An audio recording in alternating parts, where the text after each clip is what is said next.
Welcome to Fantastic Tones for Human Bones. My name is Robert Woods-Ledoux. My co-host is here. Mark Pascucci Clifford, MPC. And on today's episode, we have a special guest, Jeff Block. Hi. Welcome. Thank you for being here, Jeff. Good to be here.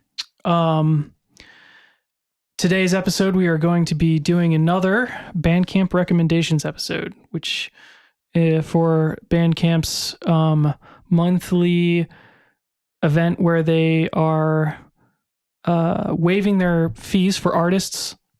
So if you purchase music on the first Friday of every month until the end of the year, most of that money is going to go to the artists, or at least more so than any other time. So if you right, and for this month, that'll be the 5th, November 5th. 5th of November. Yeah. So, Jeff, would you like to start, or would you like us to go first? We normally just go around in a circle and talk about stuff, but you guys go first. I'll follow. Okay. Mark, do you want to go first, or do you want me to go first? I can go first. Yeah, sure. All right. Go ahead. Well, thank you. Yeah, where shall we start today? Let's do, okay. How about this? Danny Lubin Laden. He's a trombonist out here. And he put out a record a little while ago that I've been enjoying listening to. Lubin space Laden. Is that right? Yes. Lubin space Laden. Okay. Got it. Yeah, the record's called Through Our Time. And yeah, I got this when he put it out, just because I'm a fan and an acquaintance and a very occasional collaborator. I do believe he was on the Dougie Stew. I'm not sure. I can't say that for sure, but I know that they are also frequent collaborators. And so, yeah, I know Danny to be like a consummate jazz trombonist, but this record sort of surprised me because he was definitely going in more like ethereal, atmospheric directions and making a lot of loops and using a lot of synthesizers. But it's not like beat heavy loops. You know, it's a little bit more. It's probably worth mentioning the instrumentation. Yeah, definitely. Well, we'll get there because there's someone on here there's another character on here who I'll be mentioning later as well. Oh, yeah, a couple of them actually. Oh, and Rob Ewing commented on this one. He called it the trombone record for our times. Very nice. Rob Ewing is our best trombone friend. An incredible musician out friend here. Of the podcast. Yeah, friend of the pod. Love Rob. Yeah, so there's 12 tracks on here, all around. They're all under the 5-minute mark, and it just kind of plays through really, really well. I really dug listening to this. I often listen to records that I'm checking out for my first time on my weekend drives up north, like when we're taking our dog up to the beach or something like that, and this was perfect for that. Yeah, very moody, very beautiful musicianship throughout. And let's see, I mean, obviously it's influenced by like jazz harmony and things like that, but it did not stick to any of like the modern jazz tropes, I guess, that I kind of expected, to be honest. And I was happy with it. I was pleasantly surprised. So we have, for the instrumentation, we have Danny Lubin Laden on trombone, Christopher Hoffman on cello, Ari Trisky on guitar, electric bass, sequential circuits, Prophet 5, Moog, Korg. So a lot of nice synthesizers, some loops, effects, and programming. And Craig Weinrib on drums, who's a fantastic drummer. Yeah, and they recorded at a Figure 8 where Michael Coleman works from time to time. What's that? Are these all Bay Area people? Or New York no. people? New York mostly. I think Danny went out there because he recorded it at Figure 8 in Brooklyn, and that's where Michael Coleman does work from pretty regularly these days. So, Do you hear the cat? Yeah. The cat is screaming to get in, but Jeff's allergic, so I'm trying to spare him. yeah, and He's we're literally crying outside the door. and we're here just talking about cats right now, man. So Yeah. Jazz cats. yeah, so I really enjoyed this one, and I hope people will listen to this and support it. And the other cool thing about this is it's on Slow and Steady Records, which is a record label that Ross Espers and Stephen Lugner have started together out here in the Bay, and they're doing a fantastic job curating different projects from the Bay in California. And this is really it's like junior reggae, brass magic. Yeah, it's great. I do believe that the Snacks will be working with Slow and Steady upcoming. Nice. More on that later. So I'm really happy with what Stephen and Ross have done with this label. I'm stoked for them, and so I definitely want to give them a shout out as well. So yeah, check this one out. Through Our Time. Danny, Lubin, Laden, or Laden. I'm never quite sure on that one, so my apologies, Danny. Sorry about that. And you can email me correction. So yep, that's my first recommend. Cool beans. Okay. Well, let's talk about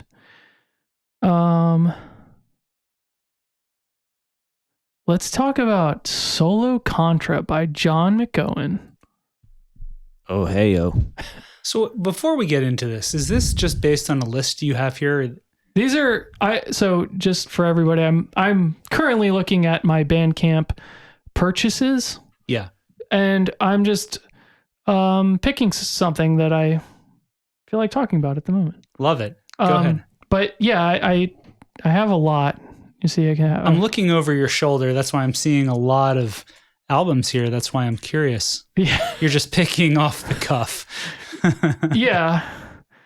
Yes, I like to do it freely, I guess. That way I can switch it up. Well, continue, please. Don't let me derail this. So actually, I don't know John probably as well as you do, Mark. I feel as though I know him pretty well, but yeah, I mean, that one show that we played together, but I would not know about this album had we not played the show together. Mm-hmm. Or I guess no, wait, that's not true because sorry, I'm actually mixing up this story. I follow this. I would not know. I wouldn't have listened to it, let's say, if I didn't know him, because like I saw this pop up on International Anthem, and because we met on that gig, I was like, oh, he's got a record on International Anthem. I'll check it out. Yeah. And so yeah. And then I think I talked to him later about it, but it's this music is, I mean, it's bass clarinet music. Solo Contra is the name. It's contrabass clarinet. Yeah, contrabass. I don't know if you've ever seen him put that dang thing together. Yeah. It's insane. It's a big boy. It's massive. So it is mostly harmonics and like perhaps other extended techniques that I'm not aware of, and different ways of sort of intonating the instrument to make multiple tones at the same time. And he like the music of the album is very slow and takes a lot of, I mean, it's a lot of just like steady tones, and he does a lot of circular breathing. So it's like, goes on for like a really slow time. He mentioned to me that in the project of recording this, he was just in this studio performing this, and he had like dozens of mics all around his instrument of all kinds, capturing all the various tones, and they were just mixing in and out the different mics for like these multiphonic tones that he's creating.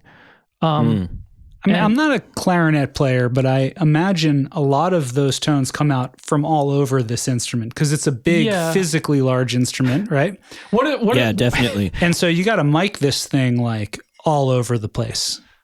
I'm guessing. I came from upright bass, so to me, you mic it in one spot. I mean, I've seen people mic string instruments up on the fingerboard, but generally for a clarinet, you got the keys making sounds too, as well as the bell. Most wind instruments, with the exception of the horns, the brass horns, have like they're vibrating a column of air that's escaping in multiple places.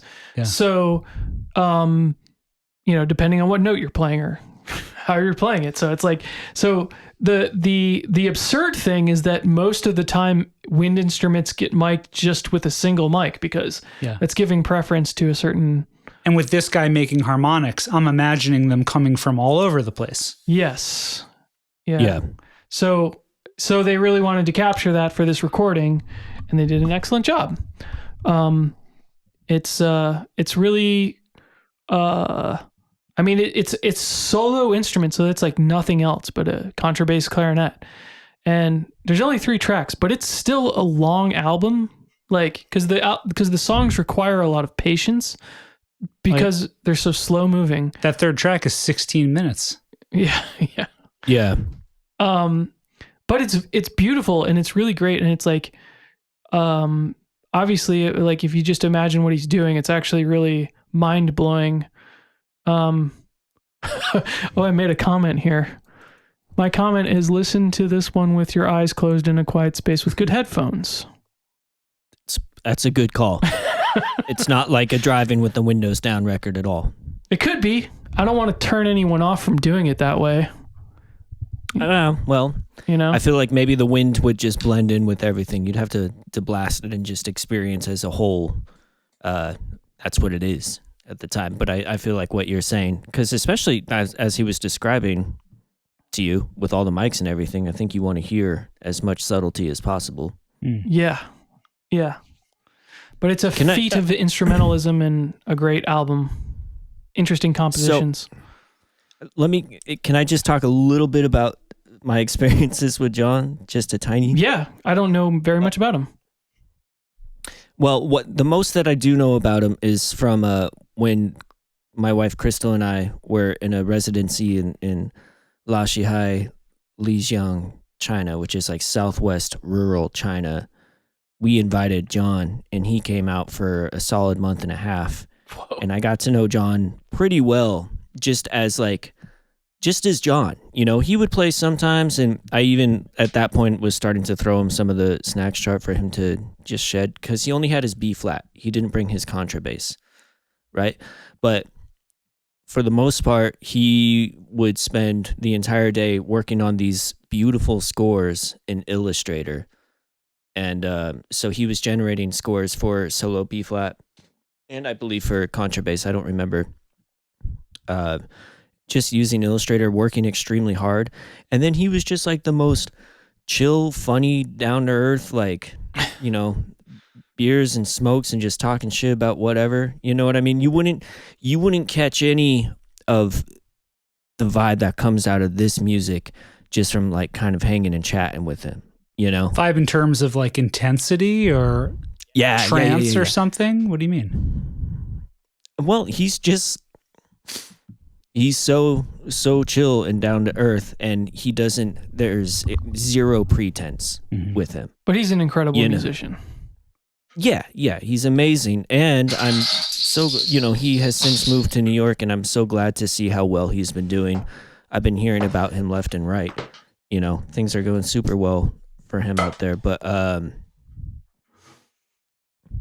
just wanted to say that he's an amazing, sweet dude, zero pretense, was a whole lot of fun to hang out with in China and just like kind of like experience where we were for a while. What a weird experience as like a woodwind player in China, where you've got a whole different like palette of woodwinds and you're there. I would just imagine that to be a very strange and kind of like ear opening sort of environment for solo clarinet playing, Yeah, I mean, there was some of that. there were a few of the artists who were out there, like Crystal and I both brought instruments and would actively engage in performing pretty regularly and collaborating. And then some of the artists, well, and also I would say Danny Clay, who I talked about on the last episode, he was out there as well and was like really just curious and finding out everything that he could. But I feel like some of the artists too treated the residency just like much more just like nose to the grind, you know. Like every day they were just working, and they would not so much go on trips, and they wouldn't perform quite as much, which is, you know, I think that's totally fine. Of course, that's not a critique or anything, you know. It was just interesting to see how different people work. And John was someone who declined some of the performances and would just like get up early and be working by the time I was up, you know. So super hard worker, but he would just kick it super hard too. And we'd like make food and listen to grindcore and stuff like in the evening, you know. Really? Yeah, totally.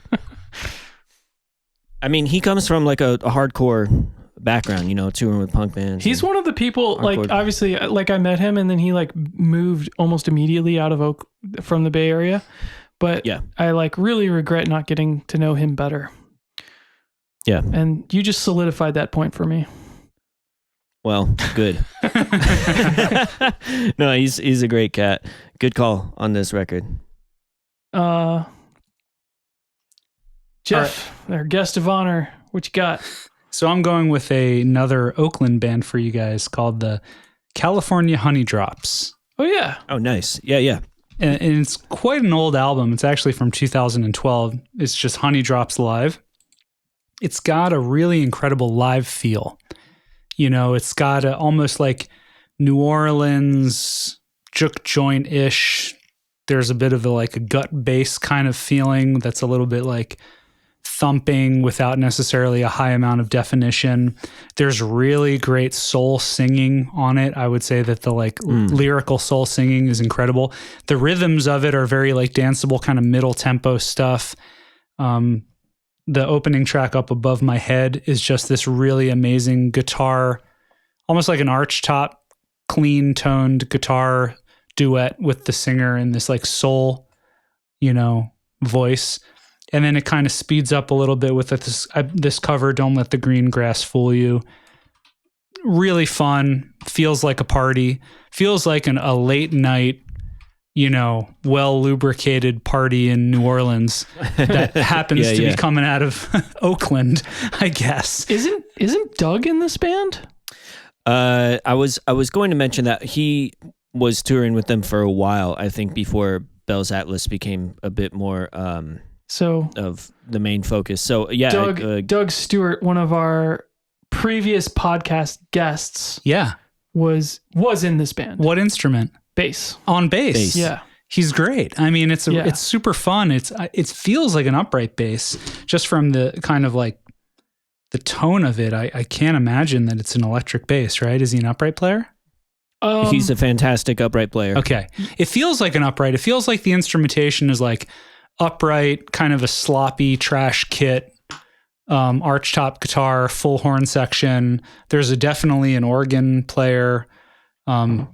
It's just a great feeling. Put it on when you're, you know, having a barbecue party. I see I see a photograph there that shows on electric, but it just seems so much more thumping. On this album feels much more kind of, you know. Well, I mean, they have so many albums on here. They've got a lot of albums, yeah. And yeah, I came across this album I listened to a lot of soul music and like jazz and R&B and that sort of stuff. And these guys popped up and it was an older track. And I wasn't aware of them, but they just felt like they were coming from an earlier era. And they did such a great job at like eliciting this like toe tapping feeling of some of their tracks that they just have a really great vibe and highly recommend. So this picture that we're looking at right now, that's him. That is not him. Oh, that's not him. Yeah. No. That's like I think he's not been touring with them for a while now, like 7 years at least, but yeah, so I don't know if he's on this record specifically or not. But Doug is a great bass player. Yeah, I certainly would go. I would go straight to the live recording. This one right there with this like brown and tan. The first, so there's 2 live recordings, and this is the first one. Yeah, so the first one to me captures the vibe. With the vibe is this middle tempo, very danceable. It's very pleasing. The lyrics are incredibly clear, and they just leave a lot of space. You know, it's the kind of band that isn't very cluttered. You know, I don't think it's a huge band, and it just feels really nice and clear, and it comes across really well. And, you know, I came across these guys and really loved them. Nice. Yeah. I mean, they're fantastic. They were just at the Fox 2 weeks ago. Oh, wow. Yeah. So they're still very active doing their thing. Cool. Great band. Yeah. Yeah. Awesome. All right. Well, let's see here. I'm going to flip the vibe a little bit. Flip the vibe, man. Just a tiny bit. Yeah. Hang on. Flip it. Hang on. I got to find it here.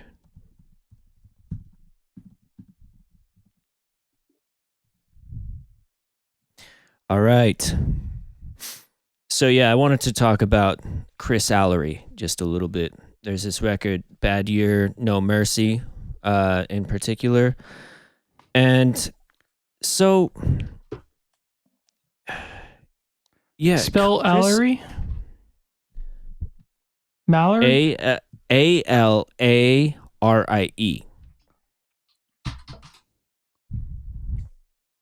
From Santa Rosa? Yeah, Chris is one of the most singular musicians I've ever met. I worked with him for a long time as a drummer in a band called In Watermelon Sugar, which was one of my favorite band experiences I've ever had. He's a songwriter, but he plays guitar, keyboard, saxophone, drums.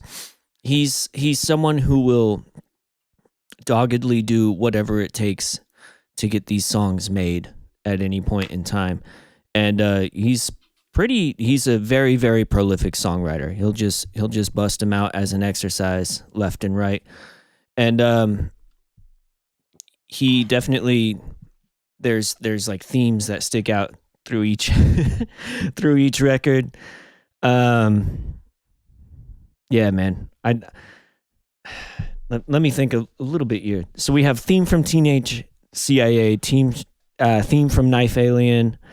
There's a lot of stuff about the moon on here. It's on the Moon, A History of the Moon, To Live and Die on the Moon.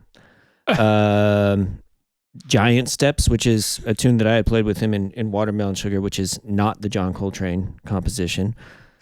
Theme from Teenage CIA, Reprise.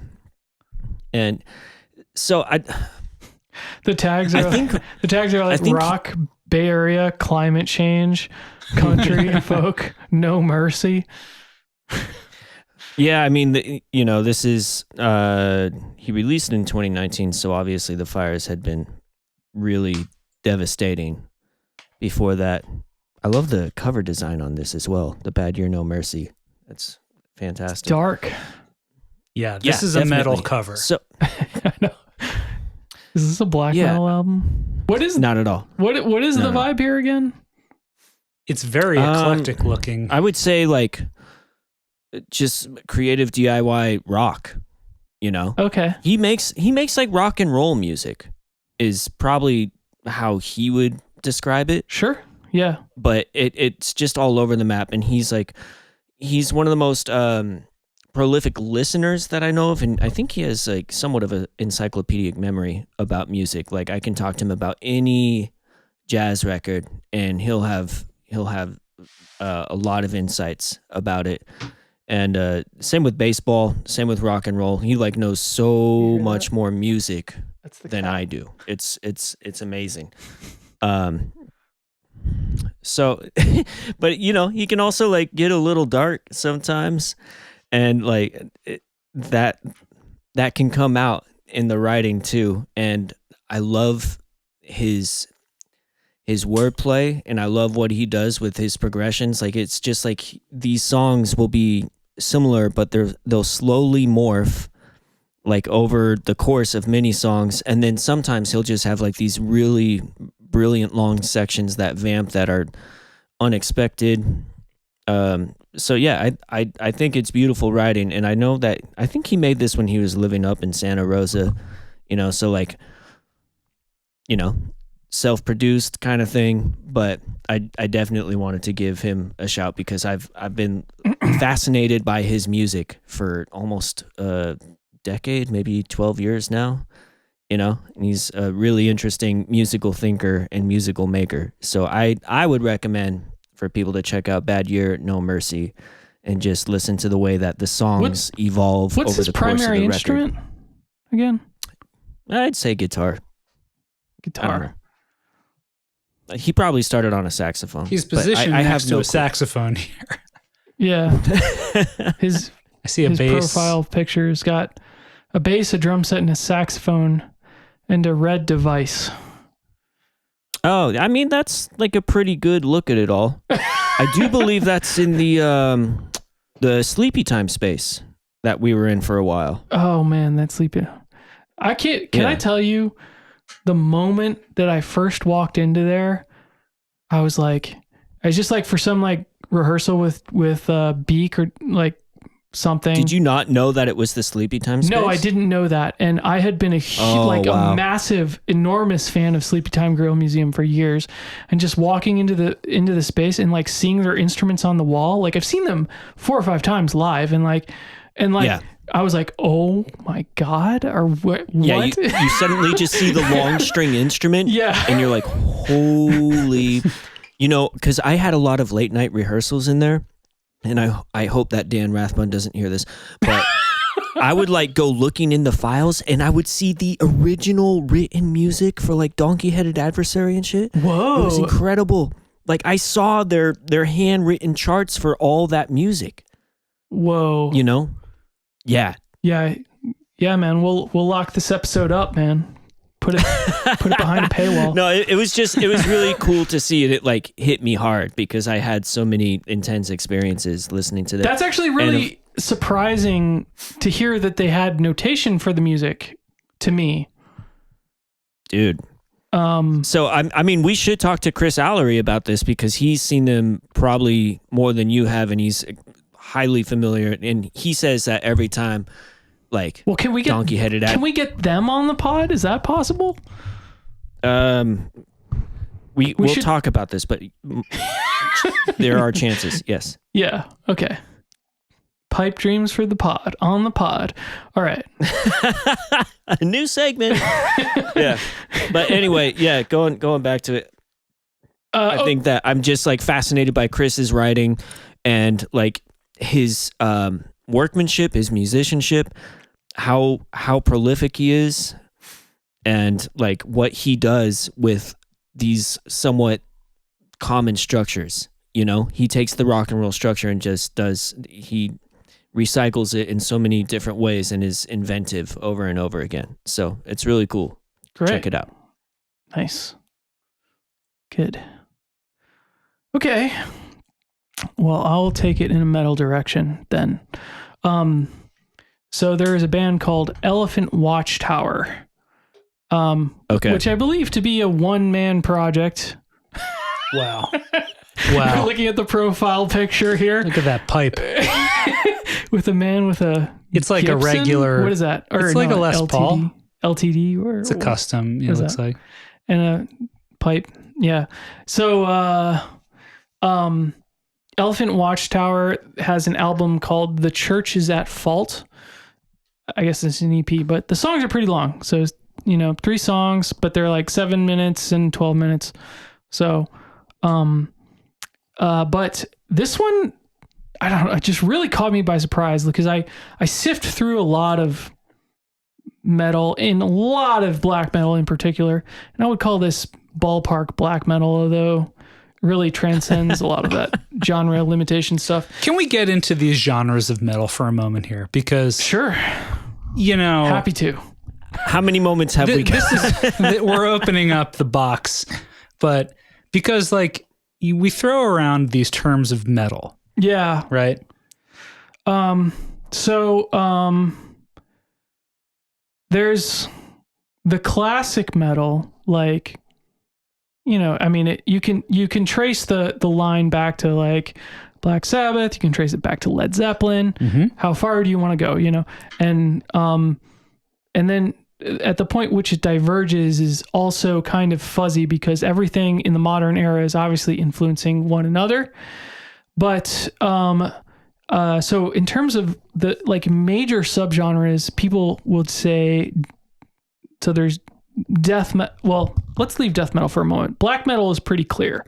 With the very high pitched voice, is this a little bit of a higher scream style voice? Well, okay. So the thing that defines classic death metal, or sorry, classic black metal, in my opinion, is actually more the way that the guitars are approached. Okay. And a bit of the drumming.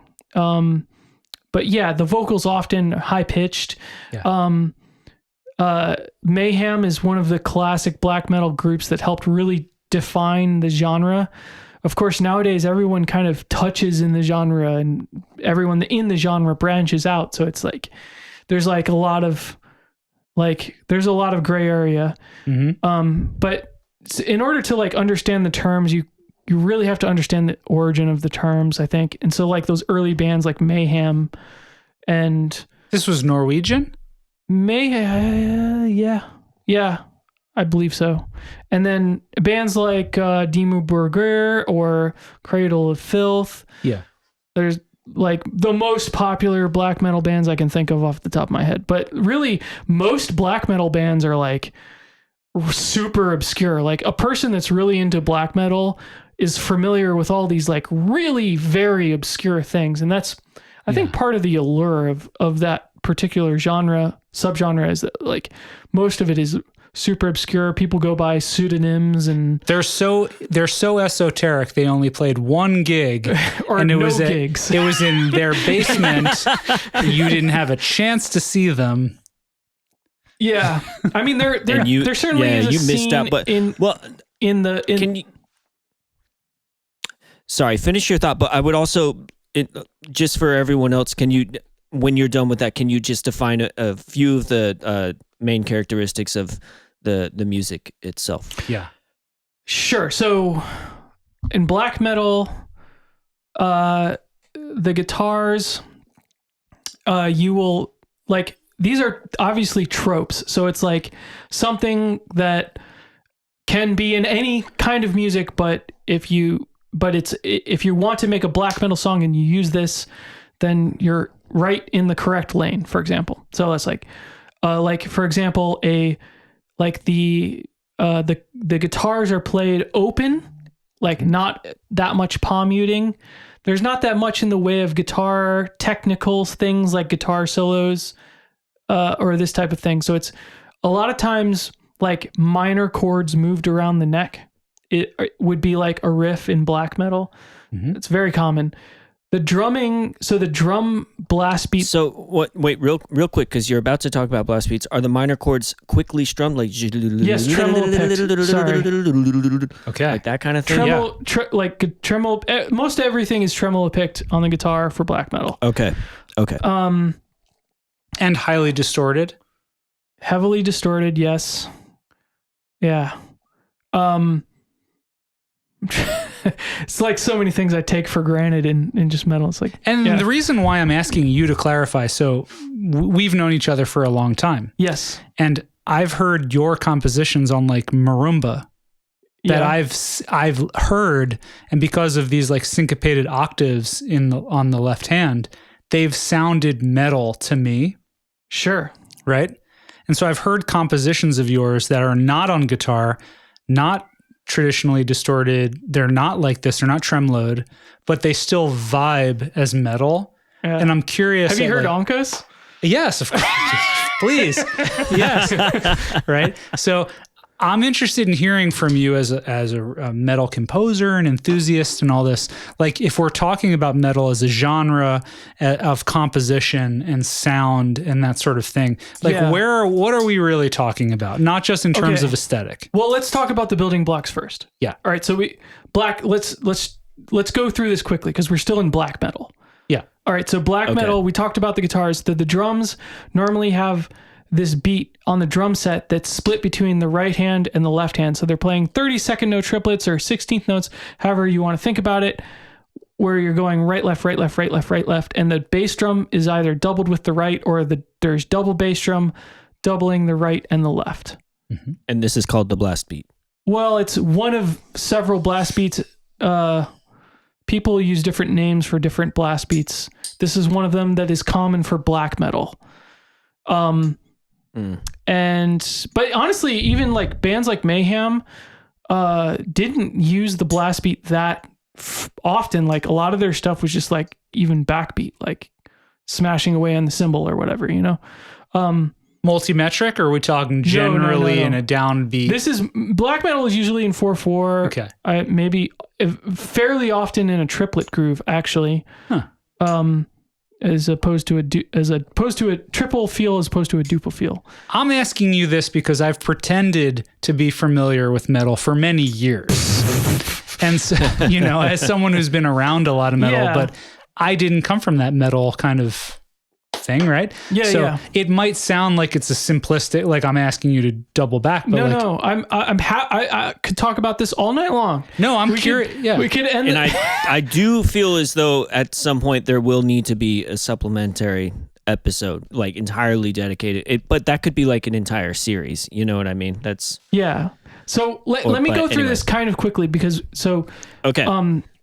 So that's black metal. Yeah. It's definitely like a Nordic metal, Sweden, Finland, Norway. These bands that come from there definitely pioneered the craft. Death metal, what people normally refer to as death metal, is definitely an American thing. And you could say that it's more technical in the guitars. There's usually more palm muting. The vocals generally are lower pitched growling. So very common, like, and this is where the multi-metric stuff does come in. This is that like, yes. Yeah. Okay. So bands like Cannibal Corpse, all these bands from like Suffocation, like I don't even like, Morbid Angel. Where's Deicide from? I don't know, but definitely in the same camp there as well. So like people generally refer to that as just death metal. Mm-hmm. And so that's that. Nowadays there's people will say something like tech death or technical death metal, which is more modern, which is exemplified by bands like Rings of Saturn, a lot of the bands on like Unique Leader, where it's like more extremely technical in the guitars and the drums, and employing on the drums like blast beats from all the genres of metal, usually very, very technical. And I'm assuming they have to employ a little bit of a different recording technique because it's so technical. They can't just allow it to blast out and wash out the sound. It's a tighter recording process. I feel like there's also more programming involved in some of this as well. I don't know what you think, Bob. But no, that's true as well. But also, what people will often do in the drums is quantize and sound replace, which means they're replacing individual beats. Yeah. So in a DAW, in a digital audio workstation, you can find the transients in a recording, just like with a plugin. Yeah. And use that like each time a drum hits to just say, okay, drop in a sample at this point. And then you can take those samples and quantize them to a grid. So like that, and that people do that a lot. I don't like it, but that's very common for tech death. Why don't you like it, out of curiosity? Well, it takes the magic out of the whole picture. I actually like albums that are recorded without a click. Like you can really tell when. So actually, so another the genre. record we talked about last time, you were talking a lot about the fact that it's without a click. I forget who I was talking about. Oh man, I've been listening to it a lot. Hang on, so much so that you don't remember the name. I mean, blast beats are such I can't intense. pronounce it, man. They're such intense. I'm not sure beats. how it's said. Blatteria. Oh yeah, for sure. So the Meshuggah is this is actually an interesting thing, but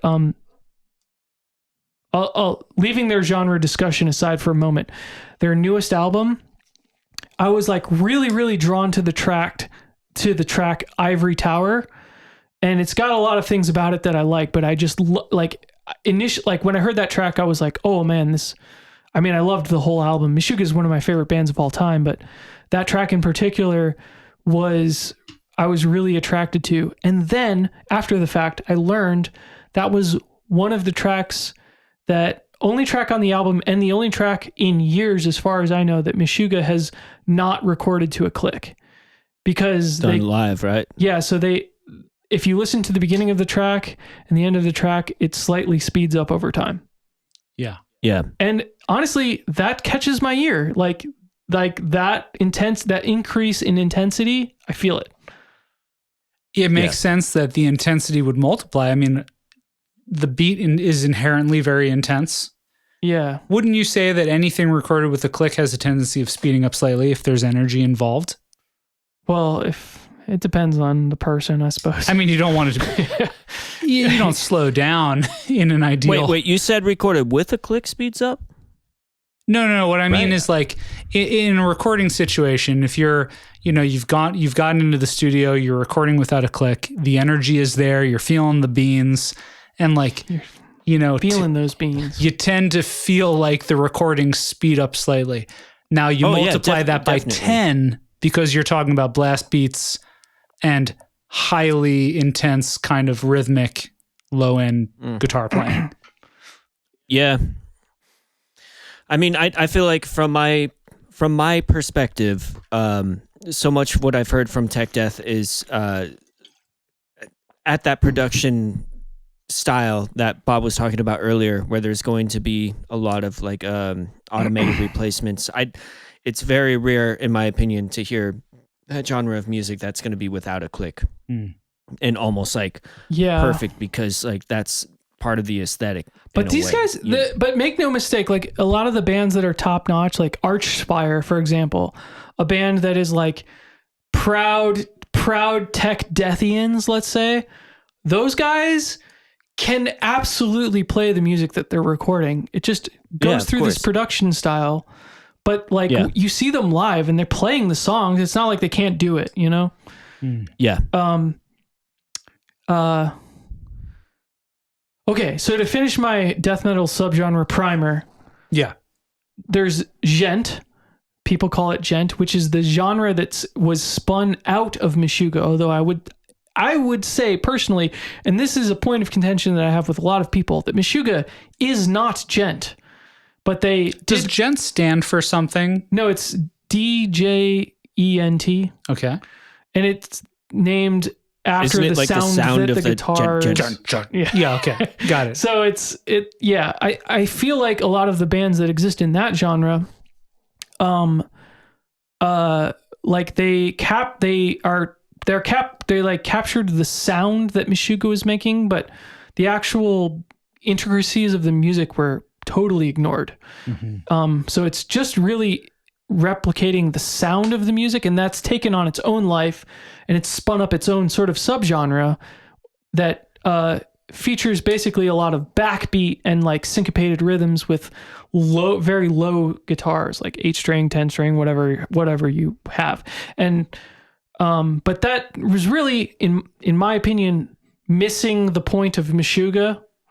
Like a lot of bands, I think, don't, or at least a lot of people, I think, don't understand Meshuggah fully. What are they missing? Yeah, that's fair. I mean, I've really enjoyed listening to interviews with them where they just talk about how thrash was a huge influence on them, and that kind of changed my thinking on them a little bit too. And of course, they talk about how important just like making sure that a song grooves well is to them, and that they were never thinking about it being in multimetrics. They're always thinking of 4. And you actually see them notating in some of these documentaries. You see like bits of notation that they're teaching each other. So they're actually writing these things out on their, in software. I think they work in Cubase, and they might like export MIDI from Cubase or something like that. Yeah. But I think that they're still just trying to think of like the big the big. Sorry, y'all can't see me, but like I'm doing, The Well, grand all of their music beats. is in 4/4, and all of their music is in 8-bar, 16-bar phrases. yeah, So it's Yeah. and most of it has a backbeat. And yeah. You got to be able to like headbang, but you know, like which all they all of do. that. Yeah, we'll do a deep dive on Meshuggah at some point.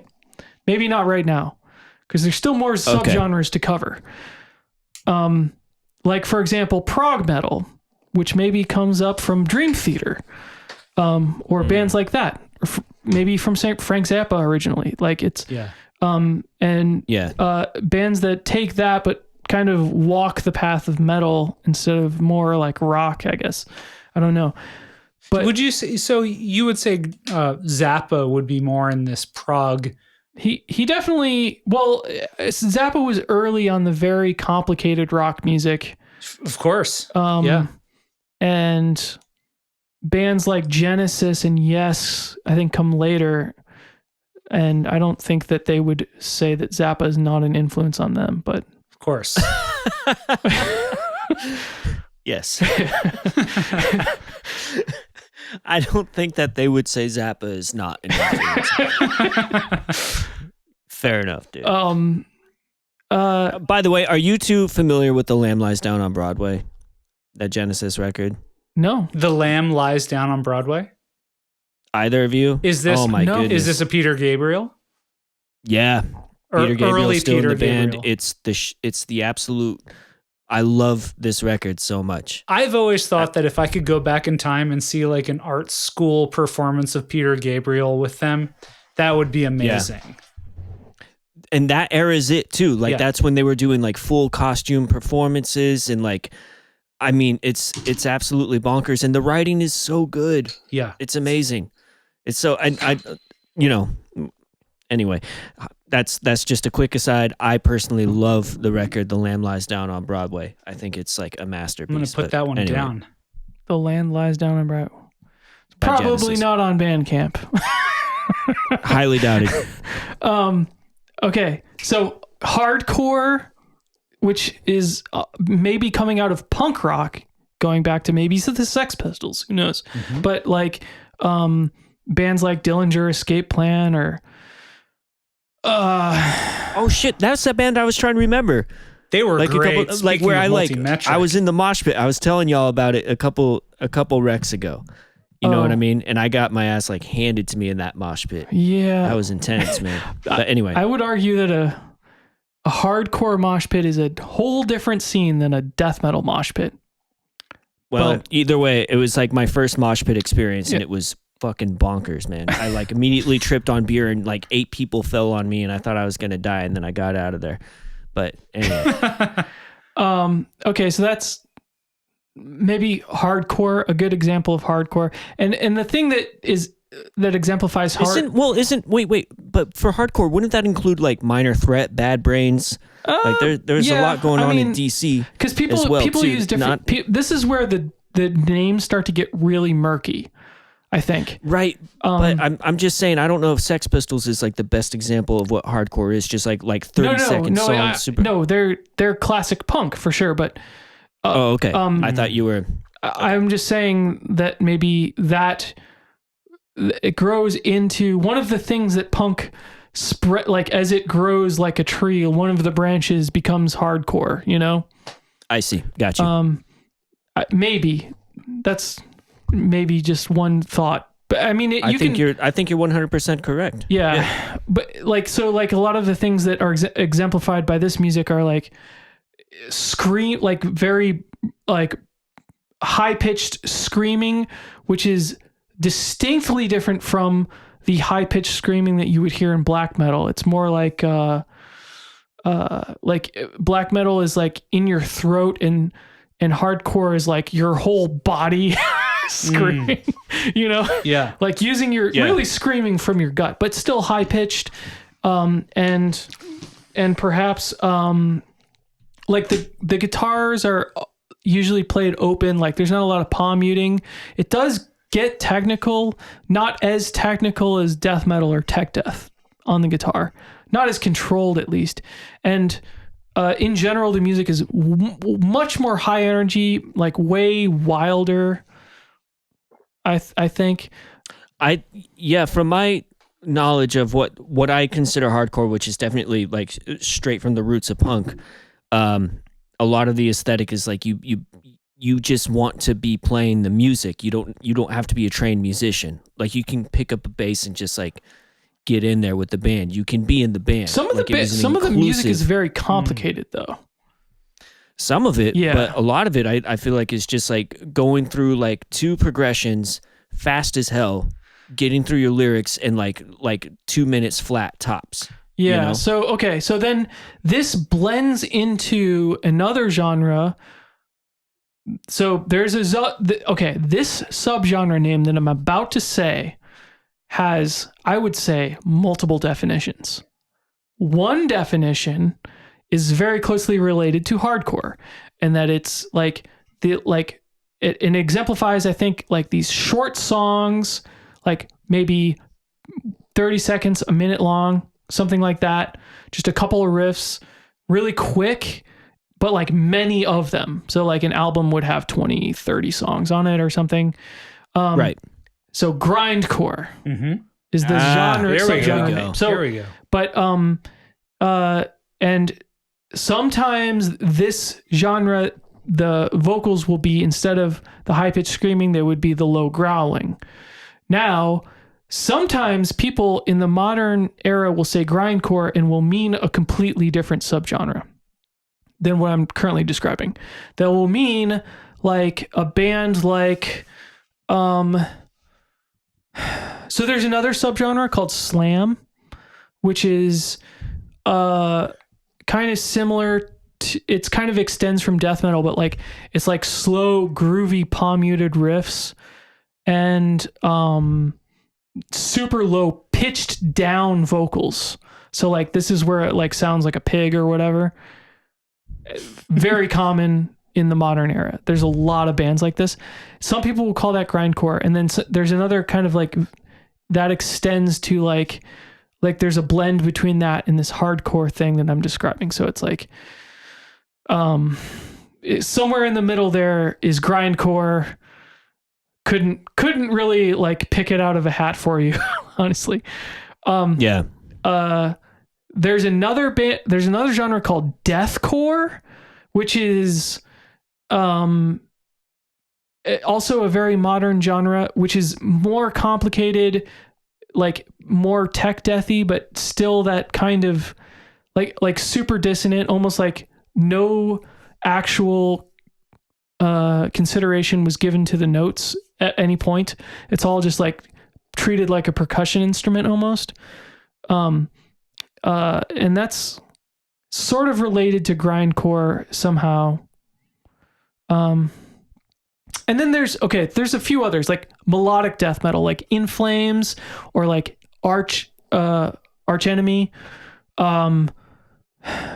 What else? There's like power metal, like Dragon Force. Can we get to the like fundamentals of like, we were talking about Elephant Watchtower here. Yeah. There's a characteristic fingerprint of metal. Yeah. Right? Yeah. Give me the archetype. What is needed to characterize rhythmically? Is it instrumentation like what we're talking here? Like, because I'm confused. Metal to me seems like a genre that everyone divides in so many different ways. Yeah. They don't want to be connected with each other. Even though that they are in reality so similar. I think the problem is in reviewers, honestly. Reviewers will say many times words out of their mouths and they don't give any consideration to what those genres mean. And because of that, and this is a problem with all genres, I think it's worse with the worst with metal and electronic music. But like I think the subgenre names like lose definition over time because people will refer to things as all kinds of words and so you're like, okay, this person, you'll be reading something and someone will be like, very technical, blah, blah, blah. And you're like, wait, so you think, oh, it's tech death? And it's like, no, it's not. But it's like, that's just kind of how it happens in my estimation. It's not the bands themselves thinking like, oh, I'm making this subgenre. They're not thinking that at all. They're like just making the music that they want to make. And like, it's just the way that it's described their over particular set of influences. And yeah, I mean, it's the people that describe music or talk about music, like us, for example. We're probably muddying the water somewhat, I would assume. Yeah, but one can hope. Okay, yes, definitely in the Bandcamp episodes. However, but in our regular episodes, we're trying to give the creators of the music the space to clear the waters. Yeah, okay. To run it Fair through enough. the Brita. Anyway, let me just finish up this recommendation. Elephant Watchtower is a band that really caught me by surprise. This album took me by surprise.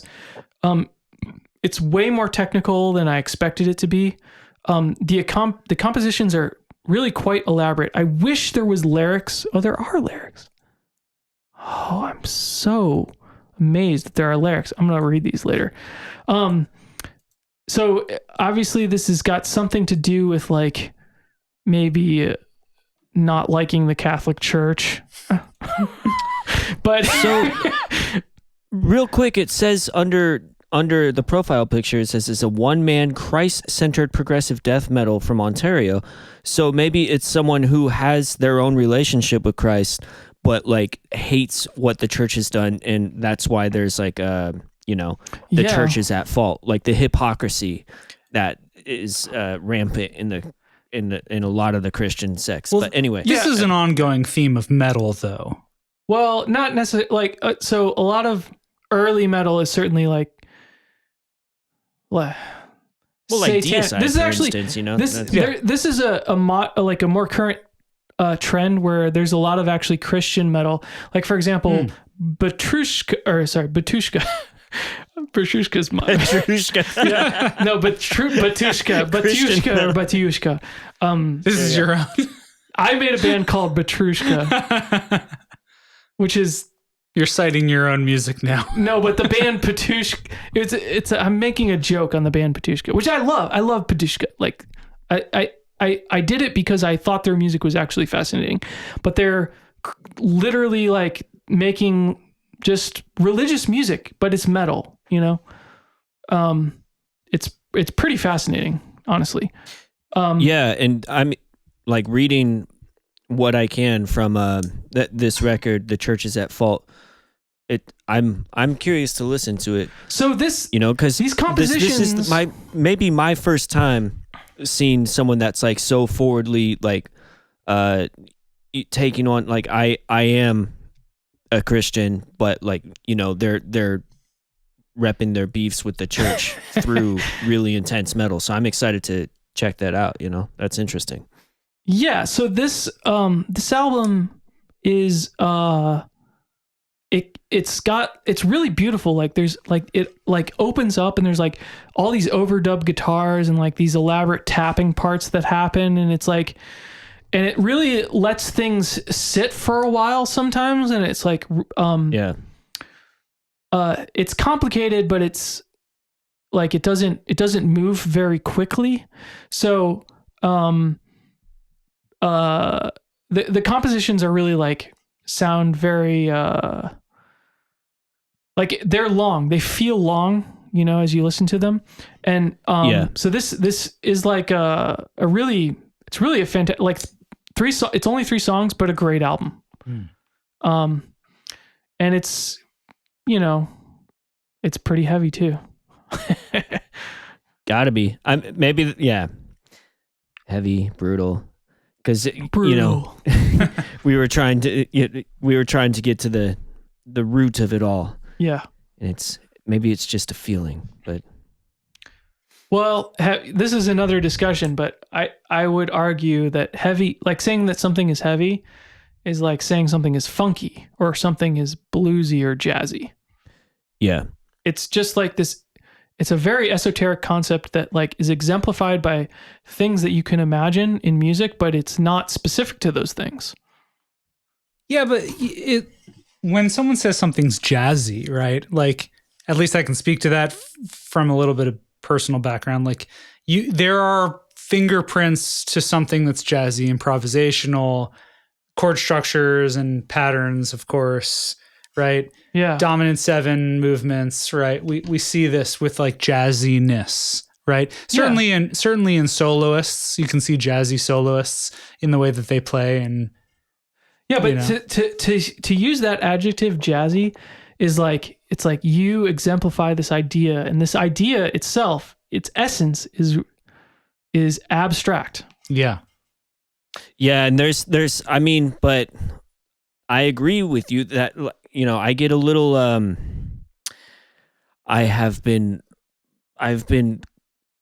told that my music is jazzy many times, but like a lot of times, like I like my hackles will go up just a little bit because of that. You know what I mean? But I understand what I think people mean is like I'm using a lot of color tones and different types of voicings and motion. It doesn't mean that it's just like I think what you were saying earlier with just like dominant 7 chords, like jazz hands type things. Yeah. Like that's why I'll have like this adverse reaction at sometimes where they're like, well, no, your music's jazzy. And I'm just like, well, but it's not this thing. And but it could mean, it could mean this. It could mean just that there are other bands that exist in the jazz genre that have created tropes that some of the things that you do fall into. And it doesn't, you know, like, it could just be as simple as that.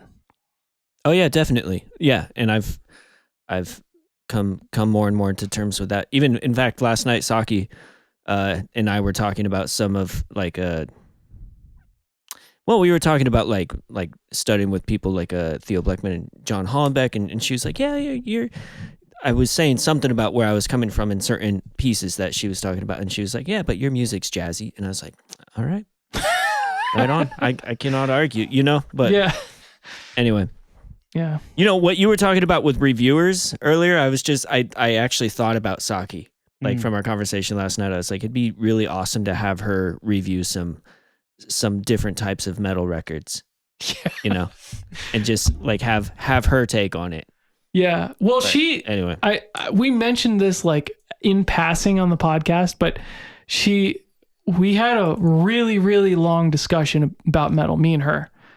Yeah. And it was like, and she said on the podcast that I like changed her perspective, but it was like, well, yeah, I feel like I think I mentioned that too. Like you're someone you're out there preaching. I'm a metal evangelist. I think you've changed my perspective on metal a lot, actually, especially because, definitely.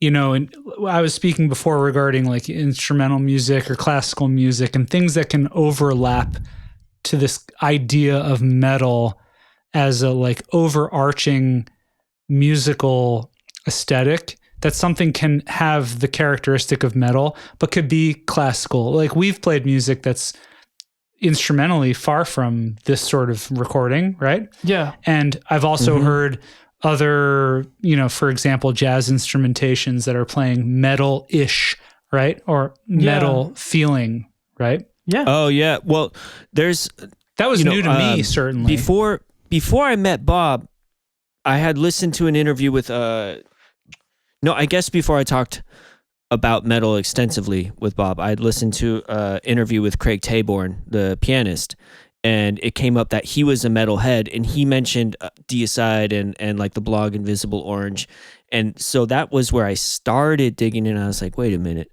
if like wait a minute. Dan Weiss and Craig Taborn are listening to metal, what am I missing out on? And then after I met Bob, I put it together that like Dan Weiss is also a huge Meshuggah fan, and like some of the rhythmic patterns that he'll use in his own compositions as well. But you know, to have it elucidated and illuminated by Bob was super helpful. You know, because he made me like 15 mixes and just handed them all off at once. And you know, you know, forget about that. Yeah, you liked Cephalic Carnage, I remember. Yeah, and they turned out to be from Denver, right? Yeah. Yeah. We saw them in like Fort Lauderdale. We saw them in Fort Lauderdale together. That's right. Yes. They're great. Yep. I love their music. Yep. Yeah. I mean, the thing that really changed it all, that like you gave me a bunch of mixes, but then you gave me Catch 33, and I was like, oh, all right, this is listening through that all the way, and then hearing the last 4 movements as a little suite is some of the most beautiful music that I can think of. Catch 33 it's so moving and incredible. But anyway, we're gonna have a Mashugcast at some point. Yeah, for sure. All right, enough about metal. Yeah. Unless you got a metal recommendation. No, I don't. I'm changing it up majorly. All right. Actually. What you got? So I'm recommending Cory Wong. Nice. And cool. a recording he did with Dirty Loops called Turbo. Cool. And now Cory Wong, who had... P.S. Cory Wong is one of the most incredible rhythm guitarists. His right hand strumming, like Nile Rodgers out to the end of the road. This guy's got the most incredible right hand as a rhythm guitar player. But he came Is this the band? Well, that's Dirty Loops. So that's Dirty Loops. But Cory Wong came out of the Wolfpack. He was a Michigan guy or a Midwest guy. But he was one of the side guys. He definitely plays with Wolfpack. He was on the Madison Square Garden albums. And he's a real rhythm guitarist, but it's just he holds it together in a way that's certainly a throwback to this original sort of rhythm guitar, funky soul, I would say late Motown sort of a feeling. But he plays, This is the album I'm talking about right here. Oh, Turbo? Turbo's, that's the track. Oh, okay, But he's got a bunch of stuff on here. And I'm bringing this up because when we were talking before about this podcast, and I was thinking of recommendations, and I don't actually, a lot of times I don't even think about single artists. I think about kind of things I'm thinking about. And one of the things that I think a lot about is this family that is the Wolfpack family. Yeah. Right? Yeah. Because they're large. And one of these guys is Cory Wong. And now Cory Wong, from what I understand about Cory Wong, I've never met him. I know he's been in and out of LA. He plays with Wolfpack, this incredible right hand rhythm. Wolfpack is from LA? They certainly recorded there. Michigan origins. Jack Stratton was in Michigan. He came out here he was in Oakland for a little bit. And so he knows Derek and Christian Carpenter and Doug really well. And then, he went down to LA and then just, he had a vision and saw it through to the fullest. Yeah, there was an incredible genre vision that he had sound wise. And what I love about thinking about this as a family is that Jack Stratton had this idea that is the sound that is this highly compressed percussion, drum set sound that then spawned a bunch of other artists. He brought together a bunch of other players. I'm thinking of players like Theo Katzman and Joey Dosik and Joe Dart, who played bass originally with these guys. And they all were these independent artists. And each of them have these really unique elements. Cory Wong being this really propulsive, super funky rhythm guitarist, and God, with Dirty Loops, where we're talking fat slap bass playing and tight drum playing. Dirty Loops, which you probably remember, is all about very, very tight funk sort of licks. I've never heard this band. Oh my goodness. Yeah. This is top of the list here. All right. Nice. But why I think about this family, and I mean, I could do a whole podcast on Wolfpack by itself, but that is the counterpoint to me to another artist. I'm going to pull a twofer here, which is, please. Okay. So it's Joey Dosik. I think he's fantastic. I think he's Texan. I don't know where he's from. He also was one of the Michigan guys. Okay. Though. When Dosik. Christian Carpenter, he's such deep friends with Theo, Joey, and all them, and he talked about just how deep of musicians they were already back at at Michigan. Can you where they back all me went to on the school. fact that this is Marvin Gaye's reincarnated soul? Like his voice, and the dude's a sax player and a killer keyboard player too. But the fact that his voice is so soulful and genuine, and like he had a couple tracks with him like Game Winner, and he's had a couple of these like he did a bunch of the live recordings, and like with who? Well, with Wolfpack, but with also with his own stuff. But he's an interesting example of a different sort of a vibe from, say, Cory Wong, who had this real funky sort of vibe, right? Joey Dosik had this such silky, smooth soul vibe, but they both have this uniting sound to them, right? And they play together. They've been part of each other's rhythm section for a while. And they both are just like, they are the offspring of this movement that Jack Stratton and these guys that started, that has just now spawned this incredible genre of these like revisionist sort of soul, new Motown-y, like just incredible artists. And and going back to the model of having a studio band. Yeah, exactly. They're the Wrecking Crews and the actually, it's funny. My mother went to school with the guy who wrote Standing in the Shadows of Motown. This is a book that was about James Jamerson, who was the bassist for the Motown band. And legend, this was like one of those original like pre-Wrecking Crew sorts of bands. And like that actually reminds me a lot of the Wolfpack group, because they were like this unique group that played on all of each other's tracks, and they obviously vocally have a reminiscent sound of, like, you listen to Theo Katzman, he's almost like, the sixth member of the Jackson 5, like this guy's got the perfect high tenor Jackson vibe to his voice, but their overall collection is what made them kind of united. And so, if I had to recommend something, it would be a deep dive into this family. And if I would start as the 2 points that I would start on that funky end, I'm going with Cory Wong. And certainly on that smooth soul love end, it's got to be Joey Dosik, particularly with some of those tracks like Game Winner and what is it, Runnin', just beautiful, beautiful vocals. And God, this guy could do a full vocal album. I mean, and that's not to say anything about his instrumental playing, which is also great. Yeah, man.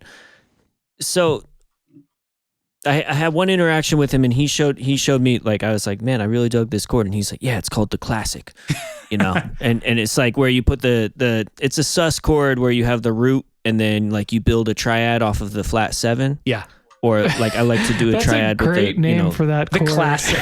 I love it. I wish I'm going to start using that for work, actually. It's the classic. So that's from Dosik.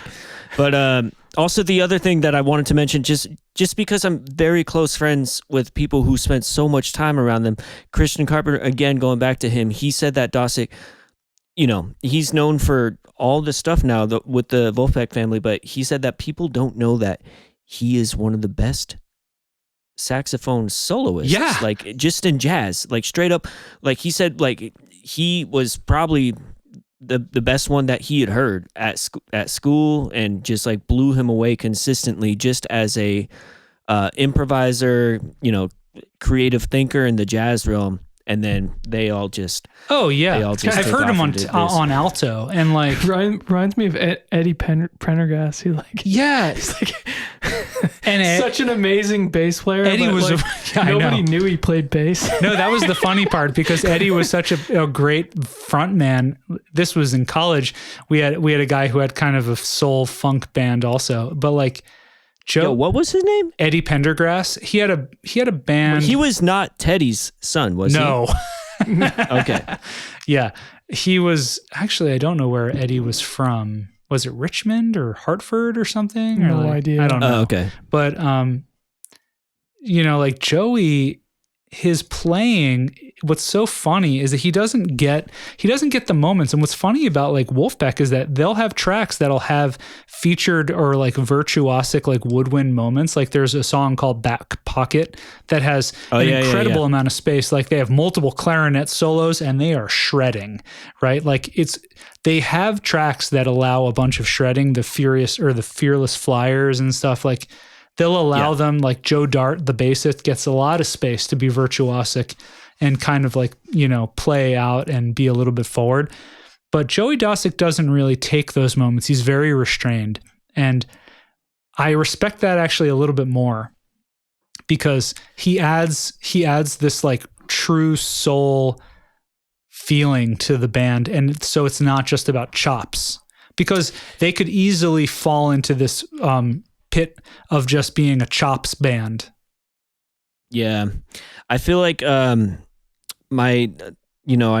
spent a fair amount of time around Stratton while he lived out here, and I could just feel that because I was at a time where I was playing vibraphone in Christian Carpenter's band, and I would be playing a lot of notes, and this was before like I had spent more time like as a studio musician and learned like what it meant more to serve the song as opposed to like serve the fact that I played vibraphone well.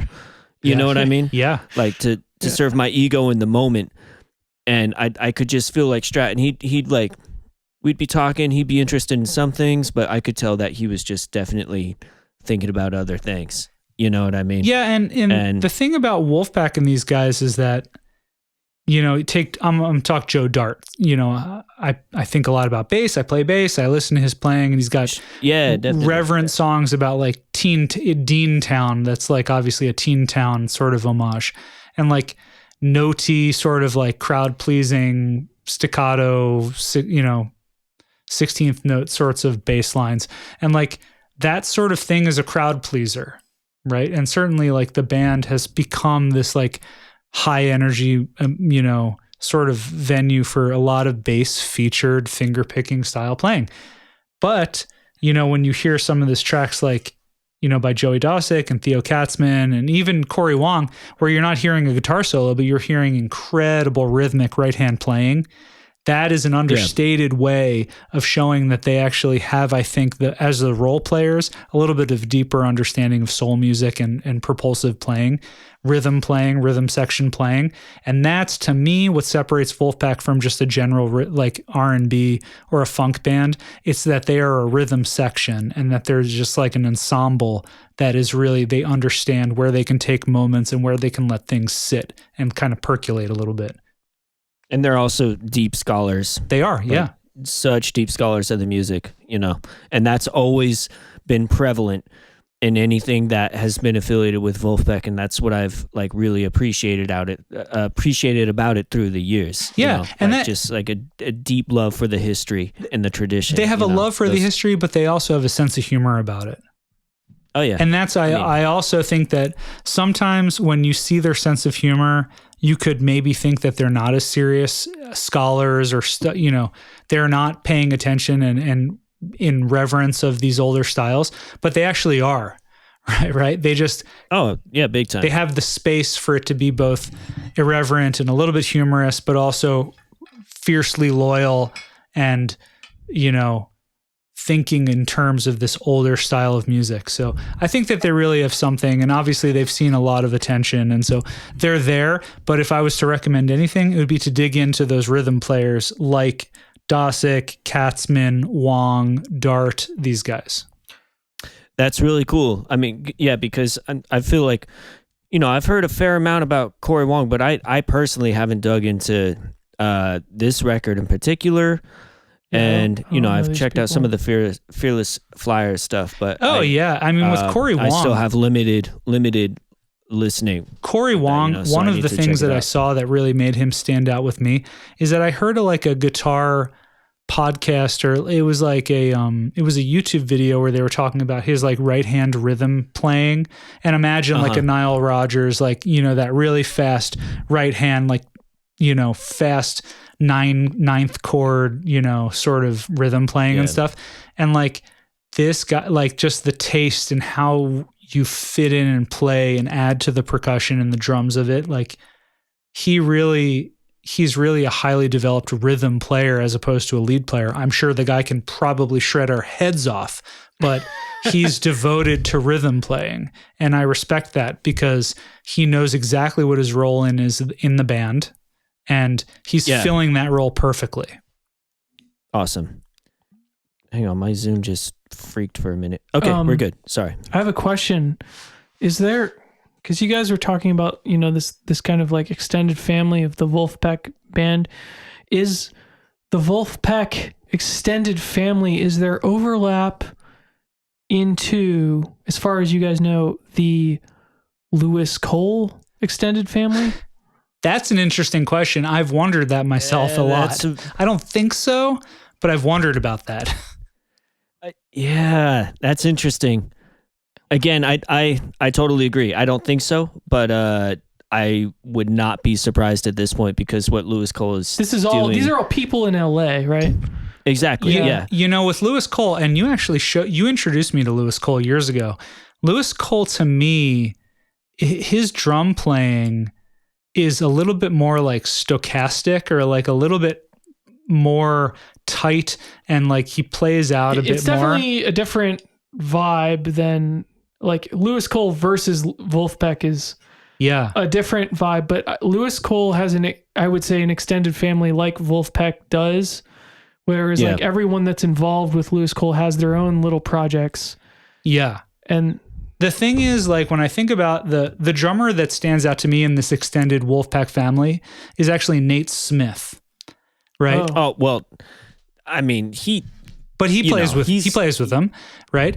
And his vibe is more in line. Lewis Cole has got an incredible sense. I really love Lewis Cole a lot, but to me, the Wolfpack sound is more of that Nate Smith sort of vibe.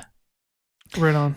Yeah, my thing with that though, man, is like Nate has been like, I know that he's like folded in and everything, but like he's been playing his ass off for years. Forever. Like he played with Dave Holland for a long time. Oh. You know what I mean? Like he toured with him, and so you're stealing my future recommendations. Come on, back off. Oh, for real? Okay. No, I'm joking. Please continue. Like, come on. Yeah. No, I've been such a long stealing recommendations around here.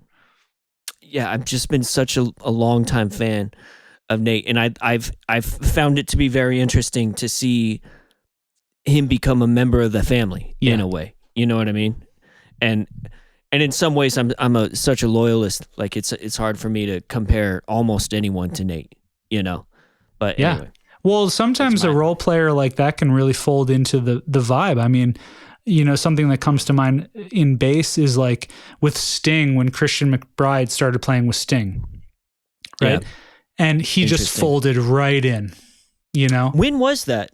Do you know? Man, that would have been, I'm going to guess, late 90s to 2000s. I don't know exactly when that started. I feel like it's been a long time, but I'm in a time warp. Yeah.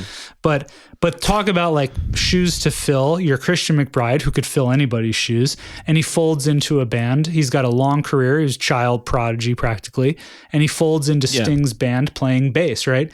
That I didn't know that. I didn't know that. Yeah. That's kind of crazy. He was his man, And I think that with like Nate Smith, like he folded in so perfectly. He was so compatible to the gig. Now, maybe that's a testament to his ability to be adaptable and to play anything, which he can, right? But he folded into Wolfpack so perfectly that it's almost hard to separate him now from their sound. Interesting. Yeah. Okay. It's interesting though how some people will like some people will sort of adjust their playing to the band, and sometimes the band adjusts their sound to the player. Yeah. Who are you thinking of in terms of that? Does anyone come to mind? Maybe like Tony Levin. Yeah, of course. That's a good example. Or I was just listening to the drummer of Cryptopsy is playing with a new band, and I was like listening to them, and I was like, this is the drummer of Flor Mounier, who's like one of my idols on drums is like, he's playing with this band called I forget, but it's starts with a V, but it's like, man, it's like this. I mean, that guy's got such a sound. It's like there's no replacing him, no replacing that sound. So yeah. Do y'all know Nate Wood, by the way, the drummer? Nate Wood. Let's look. Nope. Who's he play with? Not me. Mainly Kneebody, but he's just one of those. Well, shoot. Let me hang on. I'm not going to say anything else. I'm going to see if this is on Bandcamp, and maybe I'll come to it. Word. All right. I've said too much. Well, you're up, so hit it. I've got a Nate Wood on Bandcamp. Yep, I see that. Is that Perth, Australia? Or I see a Nate Wood from Brooklyn also. Yeah, that'd be the one. Another Time. Yeah, let's talk about Another Time. Do y'all see this one? Another Time by Nate Wood? Yeah. So Bob, I think you should listen to this. Because tell me more. Okay, so I met Nate. I was introduced to his playing through the band Kneebody, which is a fantastic modern jazz band who, they have an ethos of playing all of their tunes memorized, and they have a system of cues. I think they're like a combination of Eastman and CalArts players. Oh. Adam Benjamin, Shane Ensley, Kave, and Ben. I'm tripping. But they have a system of cues, right? So like they can play a cue in the midst of a song, and it means that, all right, listen to me, I'm going to play a thing, and then you're going to riff off of it. Or I'm going to play a cue, and that means that it's your turn to improvise, or this and that. So they have I think they cataloged over 150 cues that could play. That type of thing is fascinating to me, let me just say. This is similar to like what you're doing with Bata and So stuff, this is just like right? a little bit of background about how I got to know Nate's playing, and he's like such a phenomenal drummer. Like he's one of my favorite drummers that I've ever, listened to. I love his sense of groove. I love the way even he tunes the drums. He doesn't tune them like normally what I'm used to jazz. He uses a little bit more deeper. He does a lot of muting things. We'll put shirts on toms and cymbals and stuff like this, and has a lot of different creative ways of getting sounds and textures out of the drums. But he also has some of these records, like this one in particular, Another Time, is him with his songs, right? So he's playing all the instruments, he did all the mixing, all the mastering, and that's why I was like, Bob, you should check this out. He's a phenomenal drummer, also an incredible composer. These songs are so beautiful and creative, and they tickle me perfectly harmonically. Like what he does, like the outro for the second song, Rose, I could just listen to over and over and over again. And he definitely has like a Phil Collins, Peter Gabriel vibe a little bit with like the timbre, the quality of his voice. And I'm not saying that's a bad thing. It's just an observation. I love those people. I love them very much. But no, man, I love this record, and so there's like, in terms of people who are making records all themselves, doing all of the mixing, all of the mastering, a lot of times there's going to be a lot more issues, I feel like, especially with this kind of music where it's like creative indie pop, but he hit it out of the park with this record. I think it's so good, and I definitely gotta say I prefer it to some of his other solo projects. To me, this is like the one where everything just came together. I love the songs, like highly recommend So Long, Rose. Actually, I would probably just kind of just the whole album. I would recommend the entire album. So yeah, so for fans out there of Kneebody, like when I was coming up in high school, two huge influences on me were Kneebody and Claudia Quintet, right? John Hollenbeck's group, Claudia Quintet. And to find that Nate Wood has this interest, knowing that he's like a virtuoso modern jazz adjacent drummer, and then he's just writing these gorgeous songs, and they're pretty expressive too. Like some of them are pretty personal, and I was very blown away. So that's a highly recommended on my end. And his writing, I've transcribed a few of these, and they've definitely influenced some of the decisions that I try to go for from time to time, or at least I've put it in my little pocket. All right. It's really, really cool stuff. Well, I'll put it in my pocket then. Yeah, put it in your back pocket. My Bandcamp wishlist pocket. Cool. Yeah, man. Yeah, so that was a quick rant. But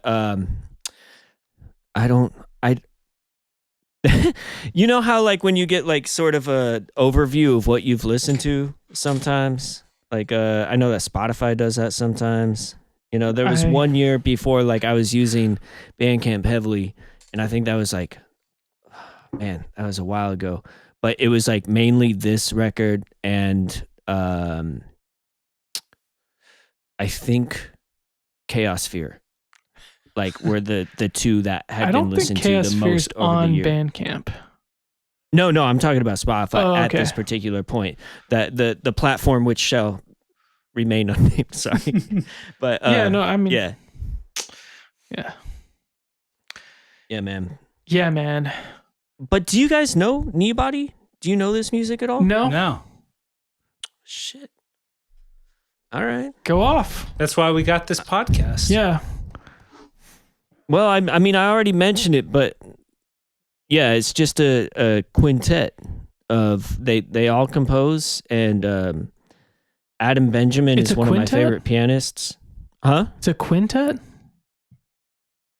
Yeah, they might be a quartet at this point because Kaveh, their bassist, had to go off and play with someone else, and Nate Wood is such a badass that he is now playing drums and bass simultaneously in this improvising modern post-jazz group. He knows all the songs so well that he can do everything, including the cues on the bass. No biggie. Yeah, none whatsoever. So anyway, check that out. Nate Wood, Another Time. Highly, highly recommended. I'm glad we got to that because Kneebody has a bunch of albums here. Is there one you would dive into first? Also, how do you know about their Q thing? Because they're like, the part of their hustle and grind was like they would come to DSA where I went to high school and do clinics, and so we would like learn their songs with them, and they would show us their cues. The Democratic Socialists of America. What are you talking? Wait, what? What's DSA? What is DSA? Denver School of the Arts. Oh, okay. I went to middle school and high school there. Okay. So hang on. Wait, can we just pretend that it is the Democratic Socialists? Where you went to high school? So like my personal faves from what they have up here. Let's see. Do they not have their self-titled record up? Kneebody? There's Kneebody Live Volume 1. There's Needleless. Yeah, they've worked with him. Well, dang. The one that has like some of my favorite compositions, like The Politician. I'm not seeing it up here. I think it's just their self-titled record, Kneebody, which might be on their website. But up here, I know this record, Low Electrical Worker, very well. So looking at the track listing from here, Dr. Boshef Penguin Dentist is a favorite. One of the tracks that they taught us when they were doing clinics was Flood on 12th Street. That's a really nice one. Finlayson is beautiful. And then The Politician at the bottom there is like a really, really gorgeous composition. And I think it's like part of a series that Adam Benjamin has written.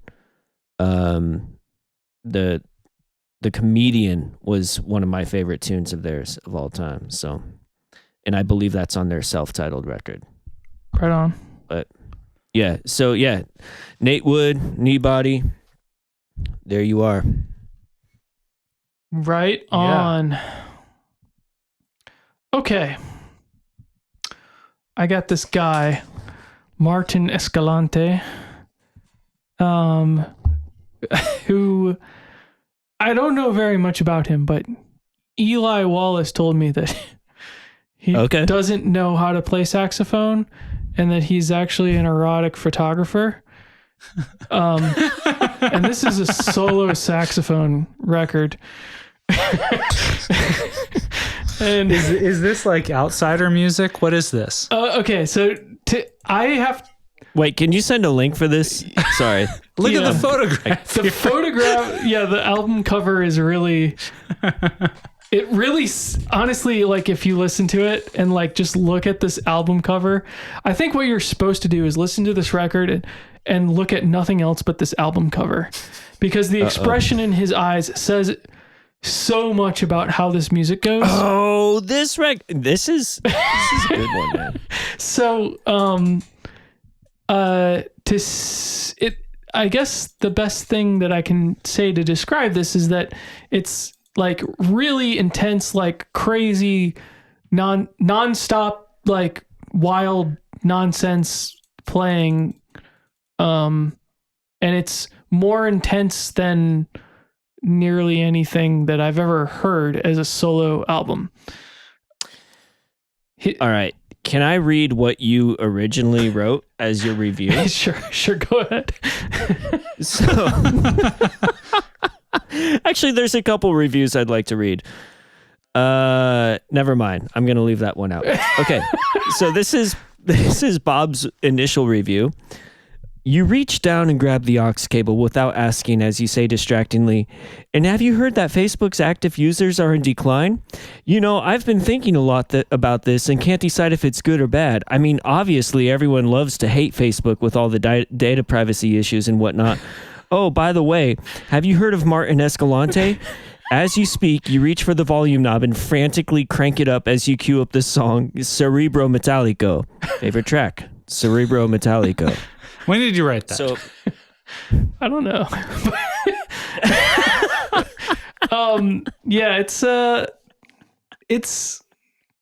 This is on alto saxophone. It's the intensity. This is an album. What if you have to describe what this album is? It's an album of like a person's instrumental intensity at the most maximum. Like, this guy is maybe he has the energy of Zach Hill on sax, let's say. Like it's really super high intensity music. And it's like kind of got this non-stop feel to it. The songs are longer than you think they should be. I mean, it's like 8. There's a couple songs on here that are like 8 minutes or so, and it's it's really there's a bunch of Martín Escalante albums, and this one in particular I think is the best. Destroyed on every level. I love to listen to it, although I can't listen to it in the presence of any other human beings. It's great. It's he has a record with Weasel Walter. Wow, crazy. Yeah, it's amazing stuff. And you just got to check out the album cover. He's got this glare that just. He's so angry. I don't feel. It's more like a despondent malice.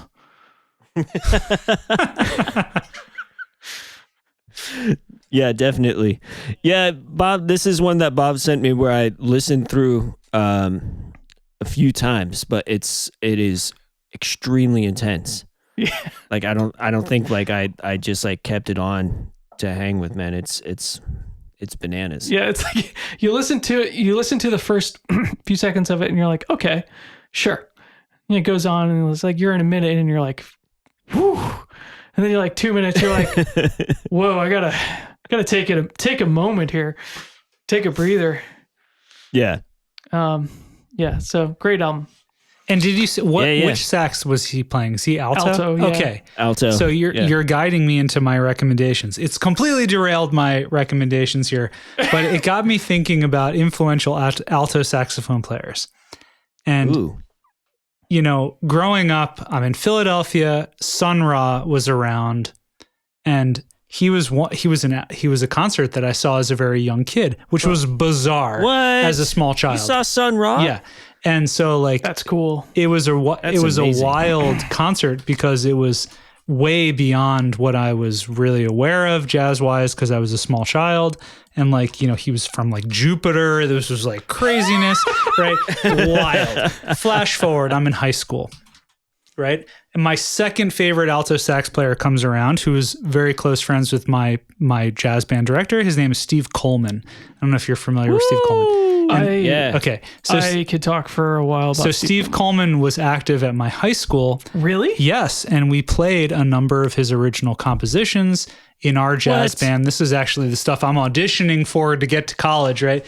And so with like M Bass and what was the band? It was like Def Trance, or I think it was the band at the time. This was around like 2000 or so. And like Steve Coleman's coming around. I loved this, like, you know, bass, electric bass, 6-string stuff. This was phenomenal. There was incredible like grid writing. His composition was just like off the chain with these like matrices. He would write these soloing matrices he was working in. It was wild, right? Huh. And So what would those be like networks of notes that you could use to improvise that weren't just in a regular scale, or what would those here's look how. like? Yes, so it would look like a matrices, almost like a mathematics matrices on the blackboard. Now, put yourself in the shoes of a 16, 17-year-old jazz band student in a classroom. Yeah. Much of the music we were doing was memorized in terms of little like packets, almost like Indian raga music, where we would be memorizing little phrases that would be repeated, almost like you hear that like this kind of stuff. Only we would be memorizing these repeated passages. And this was Steve would come in. He was coming into our band, and like we played a couple songs in performance that was like this. And it was pretty wild. It was very like rhythm section heavy. We actually got to go to the studio one time. We went up to New York and saw them record our band, which was really a fun experience. And so the conditions are set for some pretty wild, adventurous alto sax playing. Years flash by. I'm in Los Angeles, and the guy who's I know this is like a very popular thing, but Kamasi Washington is now coming up in Los Angeles. Yeah. And as I'm listening to this music, my wife, my family, they're thinking about like, they're thinking all this vocal music. This feels to me like such a wonderful hybrid of these like big vocal choral things that I saw at Sun Ra as a child, right? But also these very modern funk forward sorts of like Steve Coleman music. And like, so to me, I'm going to flash forward as a recommendation, and it's going to be Kamasi Washington. Okay. And again, it's going to be this family, this Kamasi Washington family of artists, because he being the center, this like focal point of the music that he was making, very large ensemble. Actually, he's playing tenor there, so not exactly on alto, I can see, but big bands, a lot of choral vocal backup harmony stuff, very ethereal, very modern with regards to instrumentation. I got to see it, you know, like stuff with him and Thundercat had that sort of percussive bass that I saw with Steve Coleman. But I can't remember the bassist who was playing with Steve Coleman when we were there. It was like Reggie. His name is blanking right now, but it kind of melted all together. And I remember very vividly first encountering Kamasi Washington and having just a perfect explosion of like memory of these two early saxophone players that were very formative to me. And what I love about Kamasi Washington right now is that he's collaborating with so many artists, and he's also very present. You can see him easily in Los Angeles and Southern California. So I would say that that's a really great modern group. I mean, you must have crossed some paths with those guys, I'm guessing. Yeah, I know this album. You're talking about the Epic. There you go. Yeah. Yeah. Yeah, for sure. I mean, this is this is one that like I feel like you have to contend with just because of its popularity. Like, yeah, it's massively popular. I mean, it's widely accepted, sometimes for good or bad. You know, people want a jazz modern player coming from where he came, you know, he's coming from in Los Angeles. They want that to still be a tradition, but throwing that out the window, it's still exceptional, right? Yeah. No, I've always thought of this album as like a lot of it's really like a lot of it is very simple music. Yeah. But it's like, you know, beautiful, well done. Who's to complain? Yeah, and I also like, because this came out back in 2015, and I remember how much of a impact it had when it came out. It was on Brain Feeder. Yep. Yeah. And I think this was probably one of the first records on Brain Feeder that was more in a straight ahead. Well, this isn't straight ahead, No. but more in a traditional jazz tradition, right? And a lot of people were paying attention to this, and the aesthetic of the record, I feel like, has been carrying on since. And I feel like maybe, correct me if I'm wrong, but I feel like maybe that's what you're saying about the family. Yeah. Of what came out of this, and what has carried on, like with Thundercats' massive popularity as well. Like, all of this started blooming at the same time, but I feel like it's really cool that something like this, that is essentially, you know, modern jazz that comes from also like hip hop production traditions and a lot of gospel traditions as well, was part of that. Yeah. You know, I thought that was really unique. Well, certainly Thundercat is thinking in terms of this like incredible funk. You know, he's got a very funky, bootsy, you know, his bass playing, he's virtuosic, of course, his 6-string playing. Like, he isn't necessarily grounded in like an older form in the same exact way. An older form in terms of like R&B and funk, yes, but not necessarily that like old large jazz orchestra sort of vibe. And I would say that Kamasi is in that large orchestra jazz vibe. And yeah, definitely. That's almost a largely disappearing family of types of ensembles right now. And he's an interesting like purveyor of the genre regarding jazz, and well, certainly with vocals. Yeah, definitely with vocals. Yeah. Wow. Yeah, I mean, and the credits on this there's so many different players. And it's interesting that you started with Sun Ra and came back to this. There is like the mystic jazz aspect across this record. I mean, it's called the epic for Pete's sake. And if you look at, that's why it struck me, right? So to me, that was one of those saxophone players. Like, I thought of saxophone as a child as it could be a band leader. It could be this very large ensemble and expansive and cosmic. And like, you know, Sun Ra was all about this kind of wild futurism, like Afrofuturism and all this wild sort of like space imagery, right? But he was also a large jazz band director. And a master of his craft in that sense as well. Yeah. Like he could compose and arrange his ass off, play his ass off, but he also just made this world come true. Absolutely. He had he made this world come true. It was a really wild, his performance was wild. I remember it very vividly when I was a child. You know, we would have these like summer music things. There was a venue in Philadelphia called the Mann Music Center, and we would have different like summer like venue type stuff like that. And I remember seeing him and thinking like, what is this? Like, it was so wild. I felt like there was like 40 people on stage. It was just like such a wild experience, but it kind of largely disappeared. We almost lost those big ensembles. And with Kamasi, I saw not long ago, he played at the Hollywood Bowl and he had all his guests and he had the full ensemble, and just, I thought to myself instantly, like, this tradition is still alive. Yeah. Yeah. And what's happening with jazz in LA right now is extremely interesting. And I feel like that this record partially paved the way for that. You know what I mean? There's always been a huge tradition of extremely creative and adventurous experimental jazz in LA, but like right now with the crossover between, you know, the hip hop worlds and what has happened with the melding with like really virtuosic players and composers, like, you know,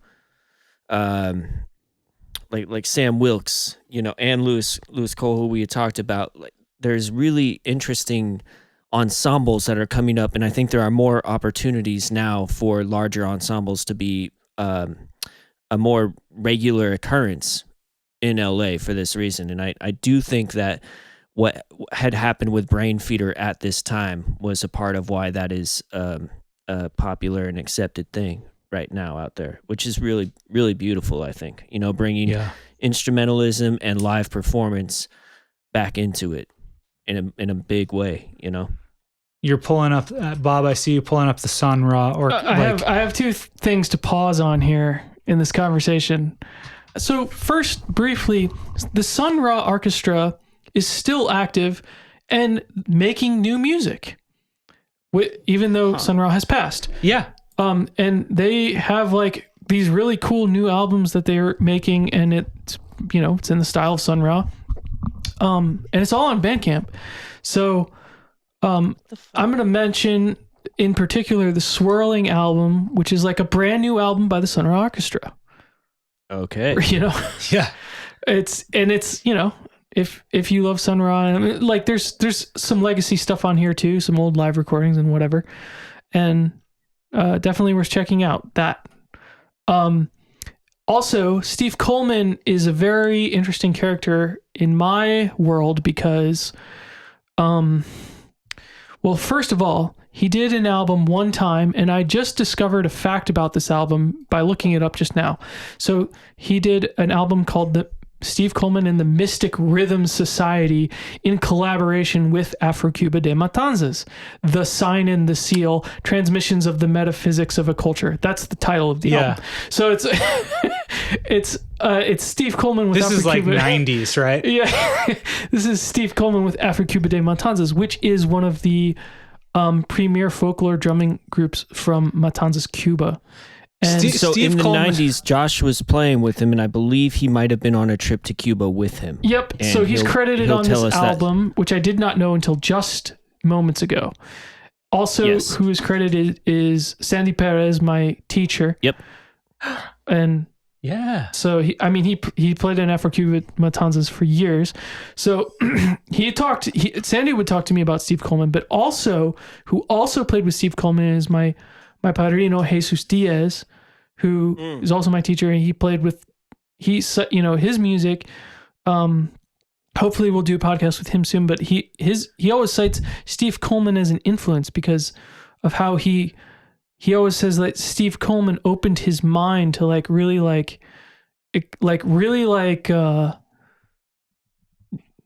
I don't know, letting go of preconceived notions of things and like having really complicated parts that he always would tell stories about going to play with Steve Coleman, and he'd be like, okay, like the drummer's playing in 13/8 and like that, like he's playing in 6/8 and you have to play this pattern, and like everyone lines up at this one point, and like there's this cue here, and it's like this really hard stuff to play it. And how he would approach that as like an Afro-Cuban musician, and because that type of stuff is complicated stuff, and multi-metric stuff is antithetical to Cuban music a lot of times. Like your average Cuban musician is going to have trouble with stuff that is highly notated or multi-metric in that way. His stuff was interesting. He gave us charts. Like, it's funny, I remember going as a freshman and having charts. I remember handing Richard a chart that was a Steve Coleman chart that I had brought from home. Oh, really? Yeah, in the like first week of school. And this is a drummer friend of ours, and I had these bananas multi-metric charts.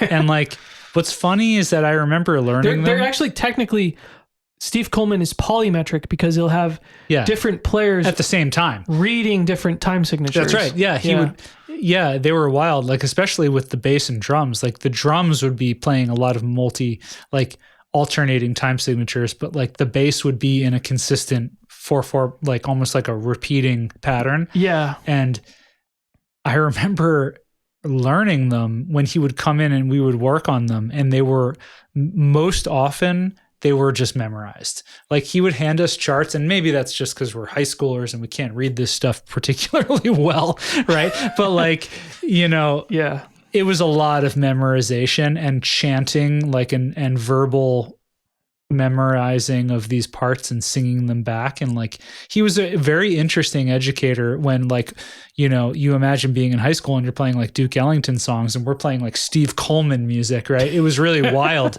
right? Yeah. Especially because I became much more of a traditional player after high school, right? As a result of this. So are you saying that he had his own technique of teaching in rote? Like he would teach y'all in rote, like, and he had just learned how to communicate with kids? Yep. Like that's so cool. Yeah, I mean, I feel like Steve Coleman was born to be a MacArthur genius in the this dude had levels of education in mind, and like he was aware that his compositions and music would be played by other people, not just himself. And he had a relationship with my band director, and he would come in. My band director was a pianist named Carl Bradley, and he would come into school, and he had a definite method of this like verbal, I would almost describe it as like a South Indian percussion, sort of like verbal scat style of percussion vocalism. What would you call that? Like reciting the bowls or something like that? Yes. What's the word? I know there's got to be formal names for this sort of stuff. When I was learning Kathak dance, it was referred to as the bowls, like the te te, yes, te te ta. But I don't know if that's true with tabla. But that was very much like it, especially with bass and drums. We would be doing da-dung, da-dung, da-dung, da-dung, da-dung, repeat, da-dung, da-dung, da-dung, da-dung, da-dung, like that kind of stuff. Yeah, well, honestly, for something like that, if you're looking at the notes versus singing it like that, I mean, he's on to something. Yeah. Just sing it, repeat the phrase, internalize it, and then you don't need to worry about the chart. Yeah. That's something our previous podcast guest Brian Potts is all about. Oh man. Is that right? Yeah. Whereas we need to get him on the phone. Come on. Yeah. We'll call him after.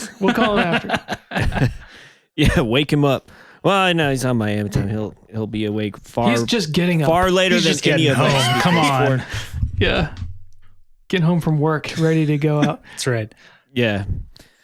Right on. Yeah, that's all. That's super fascinating. And thank you for sharing that. I mean, I teach at Oakland School for the Arts. I lead like middle school jazz ensemble, middle school combo, and trying to get kids to internalize certain phrases.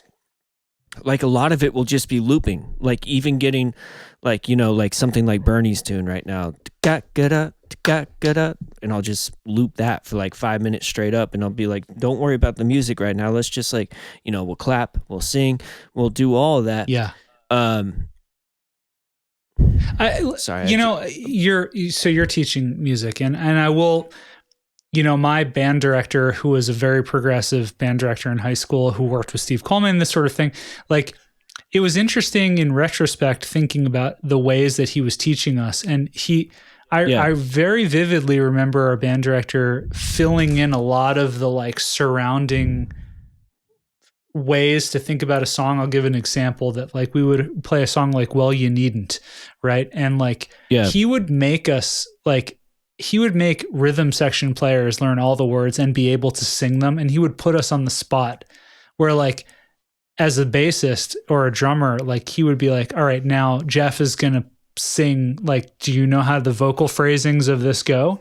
Because if you don't, you shouldn't be playing the drums or you shouldn't be playing the bass on this part. Right. And so he had an interesting method where before him in middle school and leading up to this, I never really thought about in terms of having to hold a lot of all the other parts of the songs together, learning them as a student.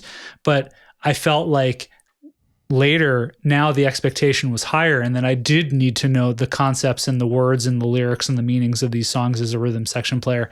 And it definitely changed the meaning for me. Yeah, absolutely. I was also, when I was at Denver School for the Arts, I was taught by actually a fellow classmate the importance of learning a standard via the words, like finding a recording that has the words And so now when I'm working with people on standards, I'll try to sing, instead of singing phrases to them in like vocalizations, I'll try to actually sing the words to them. Interesting. Like when we're talking through it, you know? Like, all right, let's go back to, and when the angels ask me to recall the thrill of it all. All right, you know. And it certainly helps when you're learning how to solo and to restrain yourself and kind of stay on the vibe of the song instead of just like, oh, I just learned this pentatonic scale. Let me just blow this one out, right? Like, yeah. you know. Well, and for me, it helps to internalize the melody much quicker. Yeah.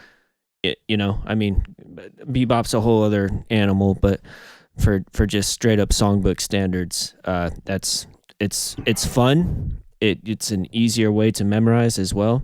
But yeah, again, thanks for kind of giving a little glimpse into the Steve Coleman process there. That's really fascinating. Yeah. And gives me some cool stuff to think about for sure. Last round. Yeah, last round. I have one.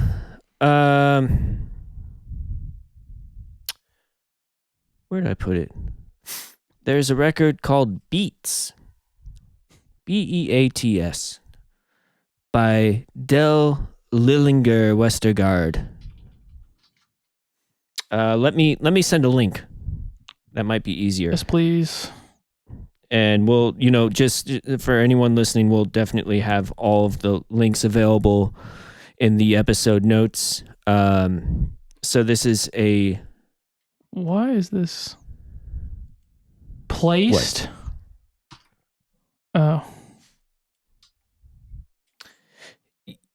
Christian Lillinger and placed. Yeah, so Dell, Lillinger, Westergaard.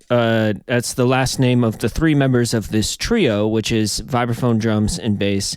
And I believe that Christian Lillinger, who is the drummer, is the primary composer. And this is very fascinating music. As a vibraphonist, and I'm interested in particular, I find vibraphone trio vibes, bass, and drums music really fascinating. Like, I really love the trio recordings of Jason Adashevitz out of Chicago and man. Oh, this is European guys, huh? Yeah, they're European for sure. But there's like some of the older steeplechase recordings, vibraphone trio. Hang on. Oh my gosh. Walt Dickerson. Oh my goodness gracious. The Walt Dickerson vibraphone trio recordings that are on steeplechase from the 70s and I believe late 60s. I'd have to check that out. Are incredible. A really fascinating approach to a instrument that has a fair amount of constraints, right?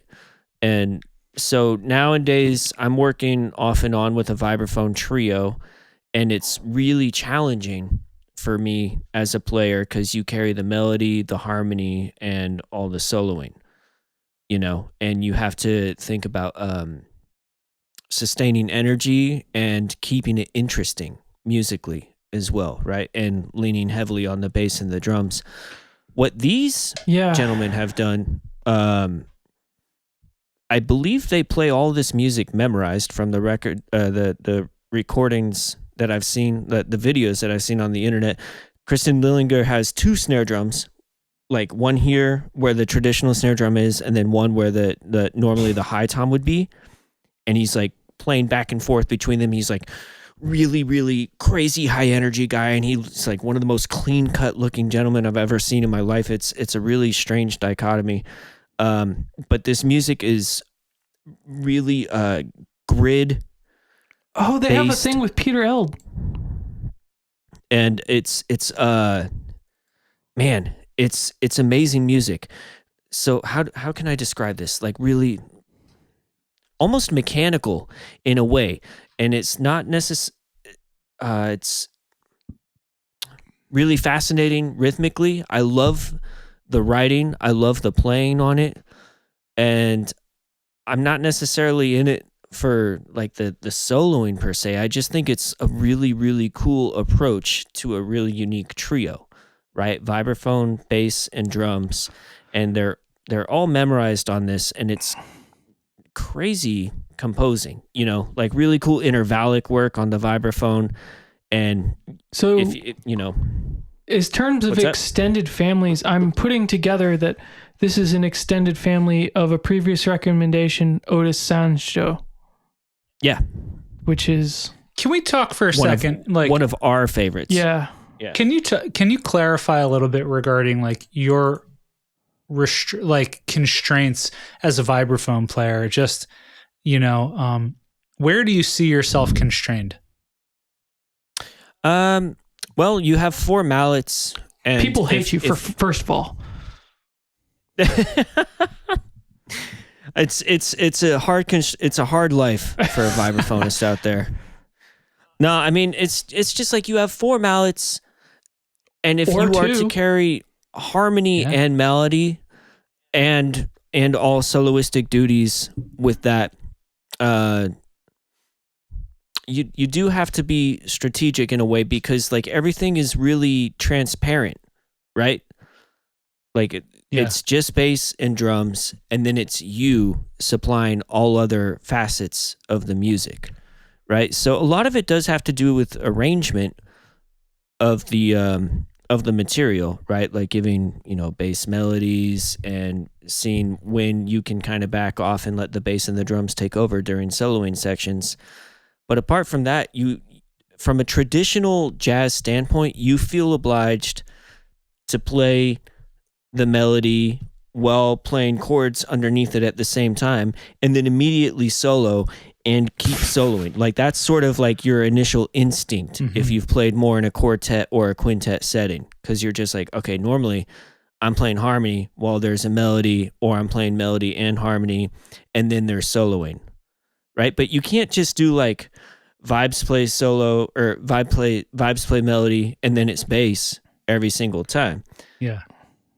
So But I think a lot of it for me just has to do with energy, and making sure that the music stays interesting to listen to. I think the only exception to this restriction that you're describing, though, is actually like piano trio. Like every other kind of like a guitar, bass, drums, sax, bass, drums, like any other jazz trio has this same sort of conundrum in that like the rhythm section is doing the rhythm section, and then there's one other instrument. Well, okay, so that's interesting with the saxophone trio. One of my favorite. Actually, I love saxophone quartets where it's 2 saxophones, bass, and drums. But I love piano trio. But the piano has so much more range. Yeah, and that's what I'm saying. The vibraphone is just 3 octaves, and I think, timbrely, the piano is able to accomplish a lot more. For sure, I would agree. But what I'm saying is that every other instrument except the piano has this limitation of like, how do you accomplish? How do you carry it along? Basically, you're carrying the tune in many ways. Yeah, that's true. That's definitely. I mean, with saxophone, it's even more raw because you don't feel like you're necessarily responsible for harmonic comping, even though that's not true. I mean, you could definitely like be playing arpeggios and stuff. Can we talk about Chris Speed? Can we just like a Platin on Tap? Is that what you mean, that record? Well, I mean, there's no better example to me, in my opinion, of like a saxophone trio, where it's like so bare bones, but it like everything carries, and it's like nobody's playing very much.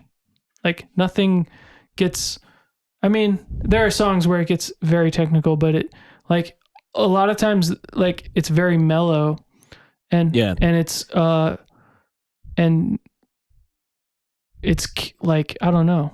It's like just beautiful. The way it's recorded helps a lot though. That those albums are produced in a way that are like, you can hear everything crystal clear. I think vibes, they always struck me as an instrument that was very crystal clear, right? Like I see vibes as not stepping on anyone's toes. It's tone wise very different. You know what? I have a problem with a lot of trio recordings not being able to hear clearly what the bass is doing.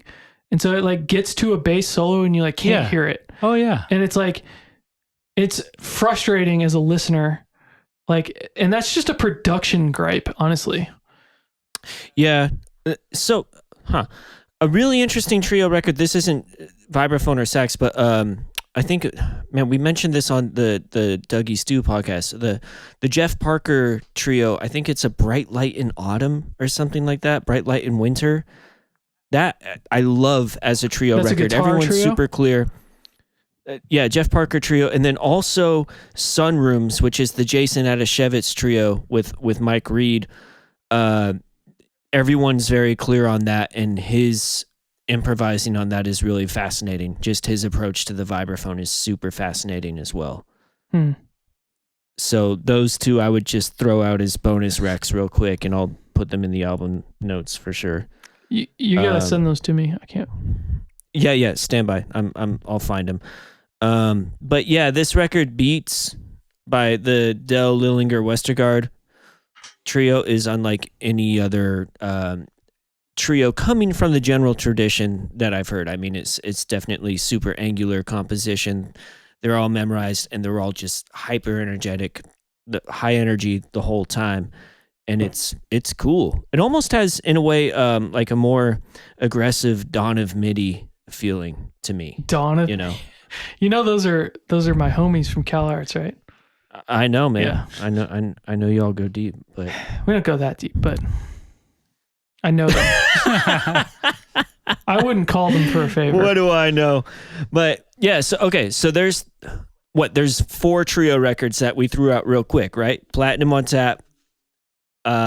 Beats. Well, I'll say it's Platinum on Tap for another day, because that's a record. That should be its own deeper discussion. All right, then I'll throw those 3 in there. So Beats, Sunrooms, and Bright Light in Winter, I think. And I'll find them and send them to you.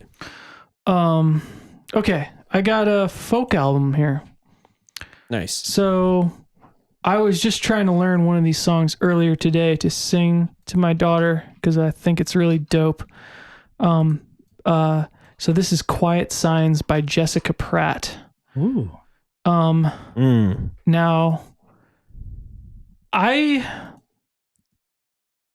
this album is, it's guitar, like clearly like a nylon string guitar and singing. Her voice is so particular.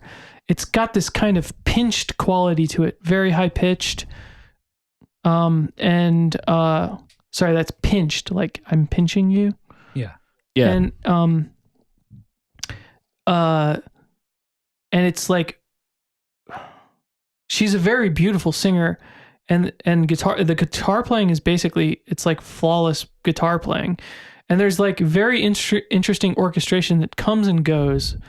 There's no percussion or drums for the most part. It's like just like some strings, maybe an organ here, maybe overdubbed guitars, a piano here and there, but like mostly guitar. And the thing about this music is that it's like, I mean, it's folk music, so it's got kind of a psychedelic vibe to it, perhaps like a 60s vibe, and the production kind of emphasizes that a little bit. So it's got a really strong tape hiss, thick like spring reverb or plate reverb, like on almost everything. Like it's drenched in reverb, and it's honestly like the combination. It's the combination of those things. It adds such a defining characteristic to the album, but it's not bothersome in any way. Like sometimes tape hiss is annoying, but I find it to be very pleasant on this album. Also the reverb, it's just very pleasant because everything's very beautiful. Like the music is very beautiful. So it's like it finds a nice place in those very specific effects. And the songs are a little bit sometimes more complicated than you might expect. Like there's some like I was trying to learn today the song Crossing. And I eventually, like, there was like one part of it where I was just like trying to learn the chords, like not the specific parts, but just like transcribing the chords so I could just play it kind of quickly. And like I got to one part and I was like, there's like more going on here than like I can't just play a chord for this part because it doesn't really do it. Like there's like a counter melody happening, and there's like inverted chords, and it's like it doesn't really. It's like I have to learn the exact parts, and I don't have time to do that right now. Interesting. And so it's like, or else like the song isn't really being conveyed. So, there's some like specific stuff happening that's like, really makes or breaks these songs. So they're not so simple. Like a lot of folk songs, you can just boil down to the chords. It's just like strum the chords, sing the song. That's a very common thing for like many folk songs. And that's like the Arluga 3. That's the like original folk mode. Yeah. It's not complicated. Yeah. So these songs are a little bit more than that. They have some orchestration. There's some parts that are actually critical to the composition. Yeah. And her vocals are like really beautiful, and her lyrics are honestly bizarre.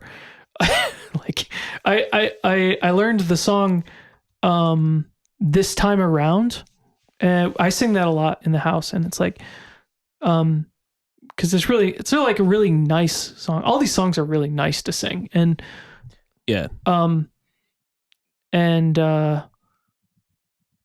like it's like the lyrics like just kind of bewilder me. Like I really don't know what she's talking about, honestly. So it's just a really mysterious kind of neat album. I believe that she's working on a new one, so I'm excited to see where this goes, because this is a number of years old at this point. I have really strong like visceral memory. Like I was coming back from Briones Park in the Bay Area, nice. Like having hiked, and it started to rain on us. So it was like we ran back to the car, and then like the drive back from Briones Park is like this really lush trees and stuff. Like you're going through the hills, and it was raining. Like on the 4 or before you get to that? No, the south entrance. Okay. So like you're going onto what's the road that goes behind the hill, Sibley and all that? Anyway, it was raining. Yeah. And it was like raining, and it was like everything was green, all the trees and stuff. And so I was like, and it's really the vibe. It was like, this is the right vibe for this album. It was like driving in the rain. With all the lush greenery and everything. It was really beautiful. I Beautiful love moments moment. like that. Yeah. So, yeah. That's it. Beautiful. Love it.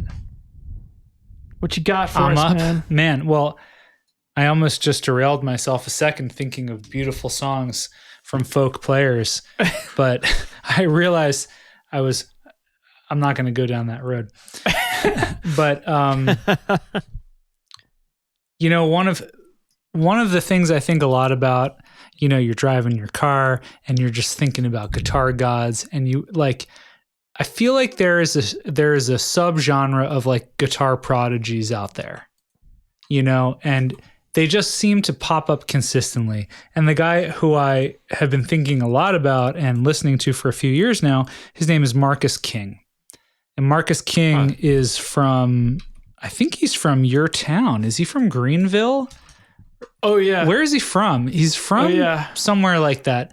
Yes. But he's the Marcus. Okay. He's I mean, to put it easily, he's just a guitar genius, a young guitar genius, right? And there's many of them. And like, you know, God, I want everyone who puts in the time to listen to this to just check out Marcus King if they just love blues, solo, virtuosic guitar playing, somebody who's incredibly technically proficient on the guitar. His chords are sick. His soloing is sick. His guitar tone is sick. The guy plays incredible leads, but he comps. He's got a great raspy, almost like a raspy, overblown blues voice. He's not a super powerful person in regards to vocals, but he's just a very soulful, softer, raspy vocals. And he's up there in that like genius guitar blues mode. And so many of these artists have popped up in my minds, like, people all the way back in the 80s with guys like Jeff Healey that popped up, who was a virtuosic genius on guitar, vocals, and guitar, right? To people like there's a new player named Christian Kingfish. I can't recall where he's from. It could be Texas, or no, he's from Mississippi. His name is Christian Kingfish Ingram, and he's another guitar prodigy who I got to see in Austin, Texas, who was just unbelievable lead guitar monster, like, in that like Albert King, just lead chopped out of his mind, sort of a lead player. I found a guy from England. His name is Chris Buck, who's another incredible player, he has a great YouTube channel called Friday Fretworks, where the guy dissects the like guitar and effects sounds of other guitarists. Oh, nice. Like talks about the rig a little bit. Yes. So he'll do as he perceives it. Like yes, he's not as he perceives he might not know exactly what they're using though, yes, right? But as a player, Chris Buck has done things like play he plays some amazing, like using the neck in terms of vibrato, where he'll use his palm against the back of the neck of the guitar to bring a vibrato out of the body of the guitar while playing. He just has an incredible full body control of the instrument, in addition to being a lead virtuosic player. And so all of these guys, like Kingfish, Chris Buck, Healy, Marcus King, like they're all in this like world of these genius guitar heroes to me. And I love that this is like a continuing genre of like blues guitar hero geniuses that's still going on, right? And that they're still popping up, back from Stevie Ray Vaughan all the way at the very beginning and even earlier, right? Of course, of geniuses before then, right? To this day. And so the one that if I was to recommend one, because I think he's, Derek Truxes and things like this, but like the one that I think who's got the goods, if I'm recommending one, Marcus King and his most recent albums, that's got to be El Dorado. Yeah. So is this different from the Marcus King band? I think it's the same group. I think it's actually, I think it just goes by Marcus King. And all right, cool. Yeah, and he's so Marcus, quite young. I just sent you the link in the chat. He can't be more than 23, 24. And I actually heard him when he was a teenager. He's been around since a teenager playing. He plays now he's got a bevy of guitars, but he's one of those original, just like throwback SG playing soloists, like I love to see people from Greenville, South Carolina. Yeah. Amazing. Very cool. Yeah, I was introduced to Marcus King through a student of mine who wanted to learn like basically all the songs on the Marcus King band record. So like just learning all those drum parts together, and I got to know that music really well. Yeah. It's like it's great, really solid, sounds amazing, really uplifting music. Yeah. Feels good. Feels nice. It's a great vibe. It's up. Yeah. Good vibe music all around for sure. It's a great soloist. You can listen to him looking for technical soloing proficiency, and he's got it. But he's also got a great vocal sentiment and a great vibe to himself. That's the album right there, the Marcus King Band album, which is a great one. I do like El Dorado as well, but the Marcus King album is great. I think we'll post up El Dorado. We should post mainly because the design on this record cover is amazing. Yeah. It's sick, dude. That's sick. The one that I'm a little bit sad is Chris Buck, who's British. He might even be Welsh or British. I'm not sure. But Chris Buck popped up in these YouTubes I'm sorry. Do I keep saying Chris Buck? It's not Chris Buck. It's Is it Chris Buck? I think it is Chris Buck. I think it's Chris Buck. I just was searching for Chris Buck, and I came up with a director, but it is Chris Buck. Okay. Yeah. His ear for sound is just so amazing. And he's another very young guitarist, but the thing about him that strikes me as so unique is that he's got an incredible subtle ability to bring out sounds that are reminiscent of other players. Sounds like John Lennon's Rickenbacker tones, right? Or like Angus Young's SG tones, or like, things like this. Does Chris Buck have an album? I'm not sure he has a full album. I'm looking at his website and there's no... Let me tell you, he's going to blow your lid off. No, but it's like he's got live, watch, gallery, affiliations, DVD, fretworks, press kit, contact, tablature. Like there's no music or listen or media or anything. He's pretty new. He's been around a bit, certainly during the COVID time. I saw him in a live performance he played with Slash, that it was in England, where he came on stage and played. He was like a young player where it was like, let's bring up this young novelty act. And he, of course, blows the roof off of the place. Yeah. And everyone's like, what's going on, right? And he's got a couple live videos. He came to McCabe's in Santa Monica or Venice and played a couple of these like, iPhone videos where he's at McCabe's Guitars and he's playing like just a rare guitar, and you're just like, what is going on with this guy? Like in shock. But he, this is the guy that I'm watching for his next album. If he's not already done that album, I'm waiting for it to be finished, because I guarantee you this guy's got an album up his sleeve that's probably ridiculous. Nice. Sweet. Certainly got a website. All right.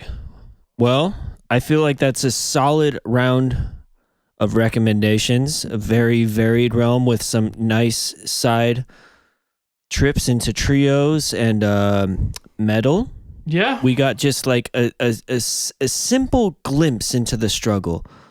That is metal. Understanding the world. But yeah, Bob, what do you think about the map of metal or whatever, that like on interactive website that talks about? You need a diagram. I don't know about that, but I know about a map. There's an interactive electronic music subgenre website. Oh, there's one for metal. Check it out and let me know what you think before I a mapofmetal.com. I don't know. Something like that, man. Metal. Yeah, but this was fun. I definitely have a bunch more to check out, and I appreciate y'all. It's like a Lord of the Rings map of metal. Yeah, of course. This is amazing. And the typeface is all Germanic font. It's great. Yeah. Brutal that. Yeah, I mean, the thing is, I guess that is always going to be like kind of like the big question for all these subgenres is like, it's like when you're talking about an actual musical act, it's like, what of these labels do you apply to that act? And people will apply like a variety of labels and oftentimes misuse them. So that's just going to be, that's just the way it is. And it's like, it's just worse for more obscure genres of music. So like electronic music, death metal, like, I don't know what else, like, classical, if you will, whatever that means, has the worst set of labels imaginable. Yeah. I mean, it's rough with jazz too. You know what I mean? Like it can get pretty rough, but I think actually jazz and classical have a lack of labels, actually. Yeah, I mean, it makes me think about Miles. He hated the term jazz. You know? Yeah, I mean, the term itself has some sordid history, if you absolutely. But in terms of like the progression of the movement of the genre and into like forms and subgenres that have formed over like the years. Like I think there is a lack of terms to describe them, honestly. In both jazz and every time I say classical, I want to like cut my hand off because like it's like a terrible term to use. I don't know, man. Yeah, I mean, you can talk more specifically about the period, though, right? Yeah, like, I'm not talking about the period, though. I'm talking about like that like overarching genre of music. Yeah, but I don't think that you specifically talk about it in that way, right? Are you? I don't know if that's okay. Here's my problem. If I say classical, I want to be talking about Beethoven. I don't want to be talking about Ligeti or like, you know. If I say classical, I want to be talking about Haydn. Okay, yeah, whatever. Okay, but sure. Like, no, just because Beethoven's like the bridge into the Romantic, and it's fair a little enough. tricky. Fair enough. Haydn, but like, so this is where the issue comes in, right? No, but and then so what do you call Ligeti then? Well, that's what I'm complaining about. You call that 20th century? You call it 20th century, modern, European. Yeah, but we're not in the 20th century anymore. Like that's a so what? You can still refer to it that way. 21st century music, but that again. No, about the Ligeti, 20th century that was composed then. Okay, but so was Giant Steps by John Coltrane. Mm-hmm. Yeah, and okay, people would commonly refer to that as post-bop. Yeah.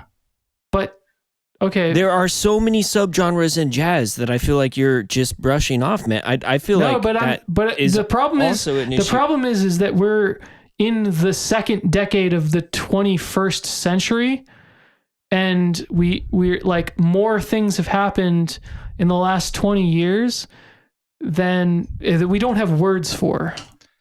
There are words for everything, Bob. I mean, this is like saying math is math. There's more than just math. There's trig, there's there's like music has descriptions. We have words for all of this stuff. No, but we have a plethora. Like I'm looking at a freaking fictional map of black metal of like metal names. The metal map, and it's like there's a plethora of names to describe every subtle variation in style. Yep. That doesn't exist for other genres. No, but that doesn't mean there isn't a way to talk about them in language, descriptive language. No, I mean that's literally what we're trying to do in this podcast. But exactly. And I think that in we're not at a loss for words to talk about this stuff. No, we're not. I'm not suggesting that we are. I am just suggesting we lack labels. Commonly understood. Yes. Labels. Commonly understood. There you go. Commonly That's understood. The caveat that I needed because I was in largely in disagreement for a lot of that, but commonly understood labels I agree with. Yeah. But I feel like there are labels and are ways of talking about all these subgenres that, oh man, I feel like we could and we should and we do talk at length about this, and that's why we're doing this. So should we come up with a label set for sorry, it got a little heated there. We should do like a here, let me just ping you this link. We should do this exact same map but for jazz. I'm down. Oh my god. Like using the same font and no, you can't do a German font. Please, this is like a no, dude. This is a dark Germanic font for this. No, we can't do this for jazz. All right, y'all. All right, everyone. Thank you so much for listening. Please find us on Twitter at tones_FOR4. We are on Instagram at FT4HB, and we are on Patreon. Patreon.com/Fantastic Tones for Human Bones. Please support us. And if you haven't already, please subscribe. You can find me personally on Twitter, Mark Lifford, at Muscula, MOUSCULA. But, that's just me doing vibraphone and wife things. It's pretty chill. And, yeah. Thank you, Jeff, for being thank you for coming here. on. It was good to talk to Great you, and I really here. appreciated like your thoughtful input, man. Like you really thought a lot about this, and it was really cool to get your point of view and help us, keep it fresh and varied. In the recommendations. Love talking music. Thank you for having me. Yeah, man, it was an absolute pleasure. Right on. And yeah, man, and thank you all for listening. And until next time, we remain FT4HB.